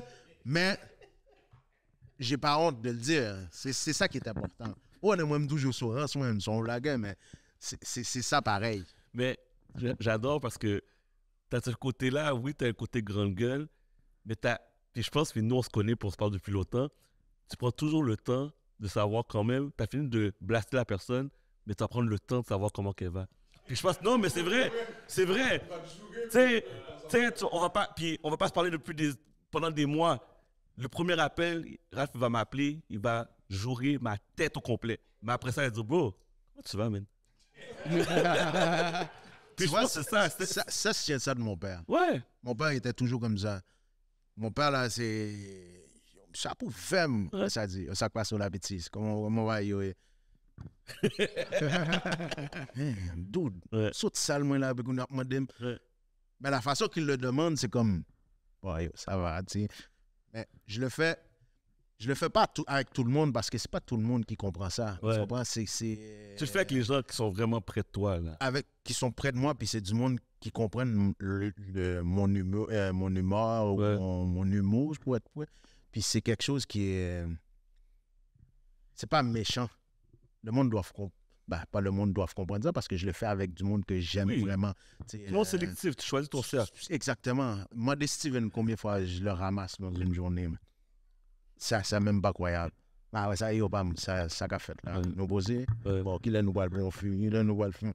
Mais Mais c'est important. Parce que tu es là pour la personne, c'est important. C'est important. C'est important de demander, yo, après fait nouvelle là, comme Chad, je te parle combien de fois par année? 1 fois, 2 fois par année? 4 fois, puis les 4 fois, tu m'ouvres à chaque fois. mais It's all love. tu m'appelles tout le temps, toujours dans des moments précis. Puis après ça, on termine la conversation. Bro, prends soin de toi. J'espère que tu vas bien. Salut la famille, puis tout ça. Puis C'est important. ce petit geste-là fait une différence. C'est vrai. Puis ça peut faire une différence aussi dans ma vie, dans le sens que peut-être que je vais pas bien, puis juste le fait que ce petit toc-là, là, tu viens de changer tout au complet. Puis, tu sais, je suis pas une personne qui est facile d'approche. Facial. Figurec. Bon, nous pas privé jusqu'à là, monsieur. Nous prenons des caméras là, m'bap sale nous. On est filmé. On est filmé. En tout cas, oui, Tough c'est vrai. love. Je suis pas le gars le plus souriant, mais on m'a toujours dit prends soin des autres parce que tu sais jamais. Ou pas jamais connaître qui l'est. Yo même yo ka prend soin de vous. Ça c'est maman. Maman c'est tout. Maman a 10 millions d'amis, moi de qui l'elle get en ouais, qui l'est si qui. Donc c'est qui elle? Ouais. Ah, yo, c'est une amie que ça fait. Oh, OK. OK, ça, je le tiens de ma mère, puis c'est quelque chose qui est vraiment important. Il faut toujours demander à la personne comment ça va. Ouais. Qu'est-ce qui se passe? Ouais. Ça coûte à rien, hein, c'est gratis. Ça fait une différence. Puis ça fait une différence dans beaucoup de vies. Là. Ouais. Tu sais, ça change absolument rien. Monsieur Steven, motivateur, qui est toujours positif, qui voit la vie toujours go, go, go, qui fonce. Moi, je t'appelle mon intense préféré. Ce serait quoi le conseil que tu peux donner? D'essayer d'être authentique. Quand tu es authentique, tu as des problèmes, tu vas avoir le monde pour en parler. Puis ceux qui vont mal le prendre, malheureusement, de la même façon que tu suis intense, mais qui voient ça négatif, mais tu prends le bord. Je sais, des fois, ça va mal, tu n'as pas envie de ça, mais c'est comme ça. La vie est faite de... Regarde, c'est intense, on a 24 heures dans une journée. Dans une minute, il y a 60 secondes, le temps passe vite. C'est pour ça que je dis des choses, je ne suis pas pressé, mais c'est toujours rapidité d'exécution. Ouais. À l'âge où on est rendu, je trouve que ça demande plus d'efforts de faker que de soi-même. Quand tu es toi-même, le monde qui tient à toi vont rester autour de toi. Ils vont te respecter. Ils vont te respecter, exactement. Puis, donc, quand tu vas aller mal, tu le dis, il n'y a pas de jugement, ils vont être là pour toi. Puis je ne dis pas, ça ne veut pas dire que c'est pour trouver des solutions, mais juste l'écoute. Ouais. Puis l'écoute, c'est beaucoup. Tu sais, tu appelles quelqu'un, tu commences à te vider, la personne n'a pas la solution. Juste le fait que tu as écouté, tu raccroches, je sais pas, on dirait que tu te sens mieux. Mhm. Tu te sens mieux. Fait que moi, j'essaie toujours d'être authentique. Rester soi-même. Soi-même. Puis rester vrai. Exactement. Puis, tu sais, Ralph le dit tout à l'heure, comment qu'il est, il va pas faker pour être semblant comment que je vais essayer d'être gentil, je vais essayer de... Non, c'est lui, on sait. Si quelqu'un n'aime pas ça, à l'âge où il est rendu, il ne peut pas faker. Mhm. L'âge que je suis rendu, je ne peux pas faker. Malheureusement, j'ai plus vécu qu'il me reste à vivre. Fait que pour le temps qu'il me reste à vivre, je veux le vivre, je veux bien le vivre. Exactement. Fait que ça aide quand tu as des problèmes par la suite. Très bon, très bon. J'adore rester soi-même, c'est très important. Monsieur Jimmy, On garde quoi, le meilleur pour la fin? donc la fin c'est Jackson. T'es presque à la... En tout cas, bon, les Jeux de Montréal-Nord ne sont plus là, alors au gay chance. Mais non, je tiens à dire que je pense que c'est important de chill avec toi-même. Malgré que tu as certains problèmes, je pense que tu es la meilleure personne à pouvoir trouver les solutions. Et regarde-toi dans le miroir, tu vas être capable de répondre à beaucoup de questions. Ça, c'est le premier truc que je tiens à dire. Le deuxième, try to understand your history. So, tu vas trouver beaucoup de réponses à travers ton histoire, que ce soit la frustration avec tes parents, parce que je sais qu'on détient beaucoup de frustration avec nos parents. La clé, je dirais à 90% du temps, la clé est là. La clé vient de nos parents, garantie. Une fois que tu as trouvé cette clé-là, tu vas être capable de trouver d'autres réponses. Alors, essaie de toujours trouver des réponses que tu vas te comprendre et tu vas comprendre qu'est-ce qui se passe. Moi, j'ai besoin de ça. Un autre, un ami me disait ça dans un dîner de Noël, win the day. Win the day. Ouais, win the day. À des fois, on est tellement dans nos... à gauche, à droite, on n'a pas le temps de penser, il faut amener des enfants au soccer ou au hockey, puis on n'a pas le temps de lousser. À des fois, nous autres, c'est prendre un cigare et autres. Mais à la fin de la journée, try to win the day. Essaie de gagner la journée. Un peu qu'est-ce que Jackson disait, qu'est-ce que tu as fait de bon, qu'est-ce que tu as... Trouve ta façon à toi de relativiser. Dans l'armée, on dit feedback. Jackson a dit, pense à... t'avais dit quelque chose, j'ai oublié, mais tout retourne à try to win the day. Et puis aussi, un mot que j'avais la difficulté à dire, le support system est super important. Ouais. Il y en a qui c'est le coiffeur, il y en a que les conversations qu'on a eues qui vont parler à Stevens, il y en a qui vont parler, il y en a que c'est un brotherhood. Try to find your support system. Tu vas trouver une autre réponse super bonne avec le support system qui vient, je pense, retourner dans nos valeurs en tant qu'Haïtien, parce qu'on essaie d'être ensemble, griller les dents, boire de l'alcool, et puis tough love, fumer cigare. Je pense que de retourner dans tes valeurs va t'aider à te ressourcer et puis retourner sur les vraies valeurs. Peut-être des fois dire l'argent, c'est pas important. Une femme, peut-être, c'est pas que c'est pas important une femme, mais que la relation qui a fini peut amener quelque chose de meilleur, puis ainsi de suite. Puis ça va t'aider à trouver d'autres optiques de la vie, d'autres moments et tout. Bref, pour moi, tout ce que je viens de dire, ça m'a aidé dans chaque step de ma vie. Puis j'ai trouvé mes réponses, j'ai trouvé mes questions. J'ai pas peur d'être avec moi-même pendant certains instants pour faire des réflexions et autres. Et puis, fait tout cet ensemble-là fait que peut-être que tu vas être quelqu'un de meilleur, tu vas trouver tes réponses et tu vas être capable de win the day. Win the day. Jackson, travailleur social du point de vue santé, ce serait quoi? Bon, d'abord, je valide toutes les opinions ici. Donc, ça veut dire chaque personne dans sa fonction peut donner de quoi pour aider les autres. Donc, je pourrais partir à 3 niveaux. OK? Le niveau individuel. Donc, je valide toutes les opinions ici. C'est que, premièrement, il faut être soi-même, authentique. Il faut trouver, au moins dans la journée, avoir un moment pour se ressourcer. Parce qu'on donne beaucoup, mais des fois, on se demande est-ce qu'on se donne à soi-même. Donc, ça veut dire, et pour ça, je ne sais pas, peut-être au cours de la journée, pendant que vous prenez peut-être dans votre pause, mais même des fois, dans votre pause, vous prenez le texte pour parler à sa femme, etc., à ses enfants. Mais le bon moment où vous avez votre temps à vous-même, même lorsque vous avez votre femme à votre côté, c'est pendant que vous allez dormir. Donc, moi, il y a ce qu'on appelle un moment de relaxation. Donc, ça veut dire, vous regardez le 3 et puis vous prenez des respirations profondes et puis vous sortez les énergies négatives et pour vous aspirer les bonnes. Et puis, vous dites ce que vous avez fait pendant la journée qui était bonne, là où vous avez fêlé et comment vous pouvez réparer et vous projeter à l'avenir. Donc, ce sont de bonnes attitudes, de bonnes habitudes que vous développez à chaque jour qui va prévenir et améliorer certains problèmes de santé mentale. Donc, cumuler les bonnes habitudes. Moi, ce que j'ai appris, c'est que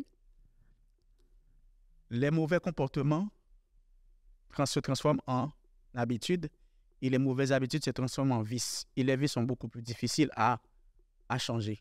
Donc, ça veut dire, pendant que vous identifiez que vous avez un mauvais comportement, c'est à ce moment-là que vous devez prendre conscience. Parce que si ça arrive vers le vice, ça va prendre beaucoup plus de difficultés pour résoudre, pour changer.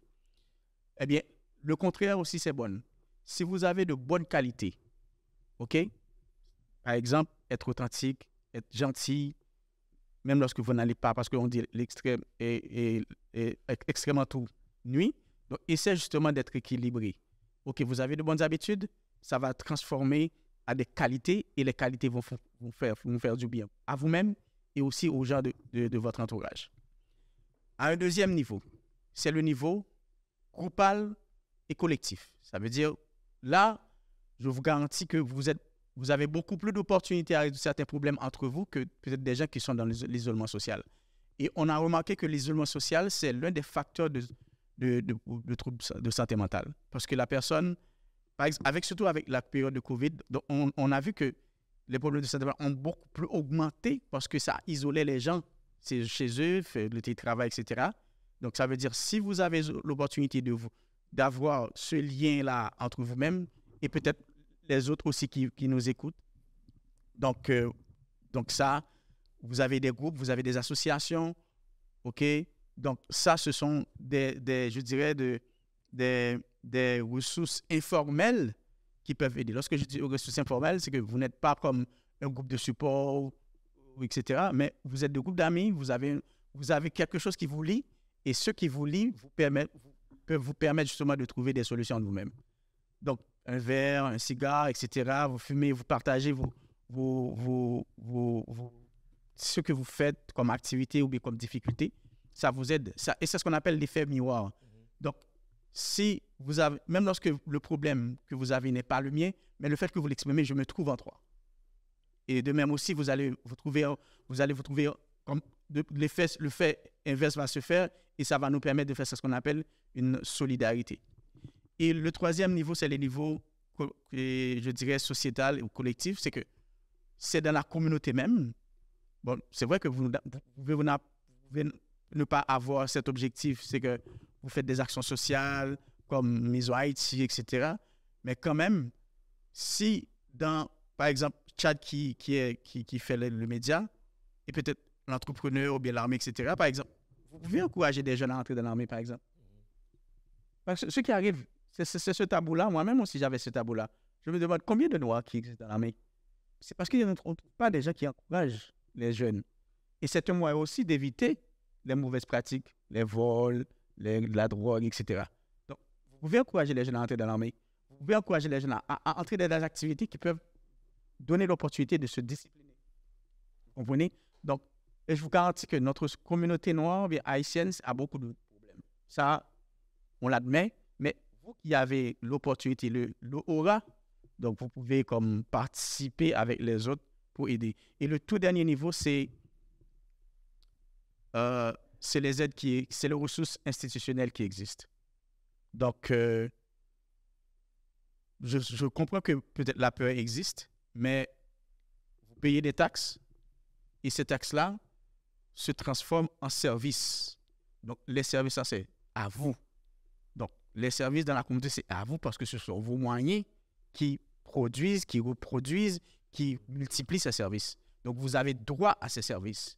Donc, si vous arrivez quelque part, même lorsque vous trouvez un blanc, un noir, un jaune, donc ça, c'est mon droit. C'est mon droit. Donc, une fois que vous prenez conscience que c'est votre droit, eh bien, donc, même lorsque la personne a des mauvaises tendances, donc, pendant que vous restez poli, mais vous exprimez votre droit pour dire que ça, j'ai le droit. Ça m'appartient. Exactement, ça m'appartient. Donc, si on essaie de faire l'équilibre entre ces différents niveaux-là, je vous garantis que, au moins à long terme, vous allez trouver beaucoup de résultats dans notre communauté.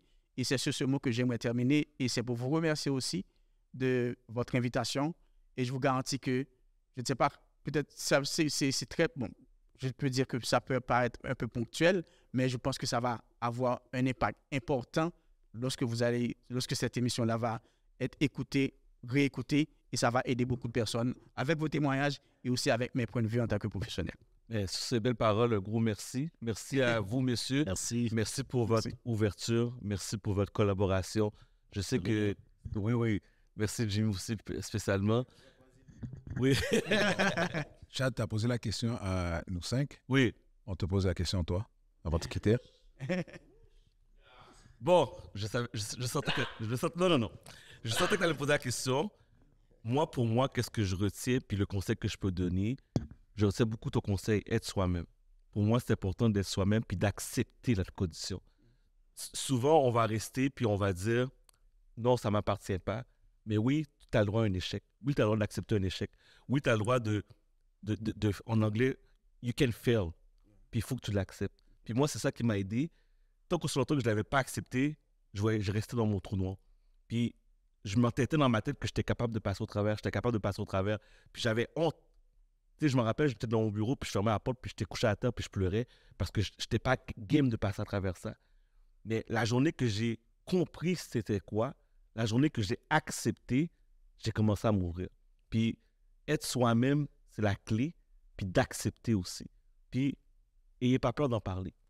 Tu sais, je sais que là, on est autour de la table, vous avez chacun vos caractères, puis les gens vont être étonnés de vous entendre parce que vous êtes des gens quand même assez forts dans la communauté, vous avez un caractère, vous êtes motivés, vous parlez aux gens, puis de savoir qu'on est vulnérable, ça peut faire une différence dans la vie des gens.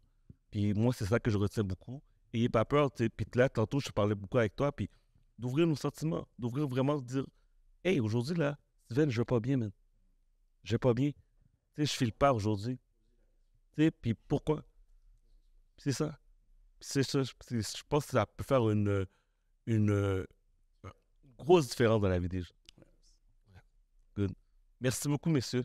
Merci, comme je vous ai dit, pour l'ouverture, l'honnêteté. Puis j'espère qu'il va y avoir d'autres formules comme ça parce que je pense qu'on mérite d'en parler. Puis je pense que la communauté en mérite d'entendre. C'est de la question familiale aussi. Peut-être, si c'est possible, on pourrait prendre le temps pour discuter des problèmes familiaux que nous autres, en tant que communauté noire et haïtienne, Puis je tiens à saluer Guerrilla Group, Cigare Montréal, pour la belle initiative, pour la belle idée. Monsieur Rodi Bouzi, qui est derrière la technique, vous ne le voyez pas. Un gros merci. Merci pour les micros. Là, j'ai des biceps. Le président, je l'appelle toujours le cousin, mais c'est quoi ton nom? C'est quoi? Patrice Mathurin. C'est pas le cousin de Bouzi, c'est Patrice Mathurin. Merci à Lisa pour le beau studio ici. Bonjour, merci beaucoup. Merci. Pour le studio. Puis, je ne sais pas c'est quoi l'adresse qu'on peut vous rejoindre, le groupe, parce que j'aimerais ça vous entendre. J'aimerais ça quand les gens... En bas? OK. Bon. Ben, je vais faire la job. C'est vrai. Ça va être là? Personnellement, avant de partir, là, je pense qu'il faudrait qu'on... Tu sais, c'est le premier émission qu'on fait. Ouais. Puis c'est quelque chose que... C'est un problème qui est récurrent, qui est depuis 400 ans qui est là. Puis, Belle pour la cause? Non, pas Belle pour la cause. Laisse-le parler avec Belle pour la cause. Pourquoi tu m'interromps? Je t'aide à t'exprimer. Je t'aide. Yeah, c'est ça, je sais. Accepte. Il t'a demandé comment tu vas.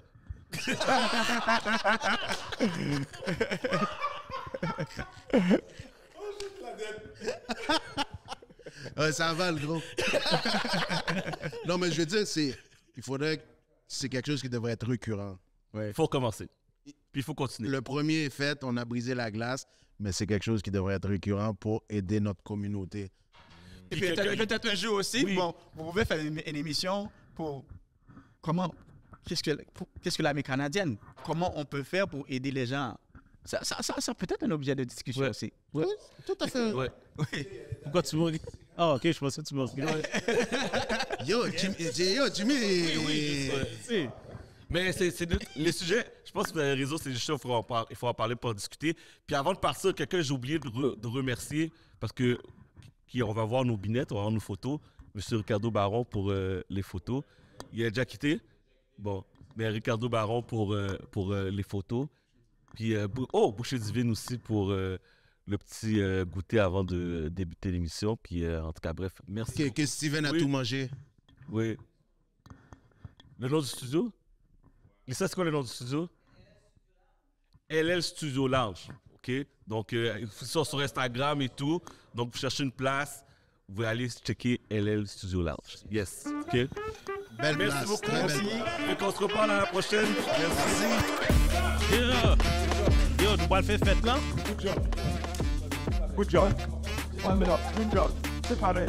Good job. C'est pas avec.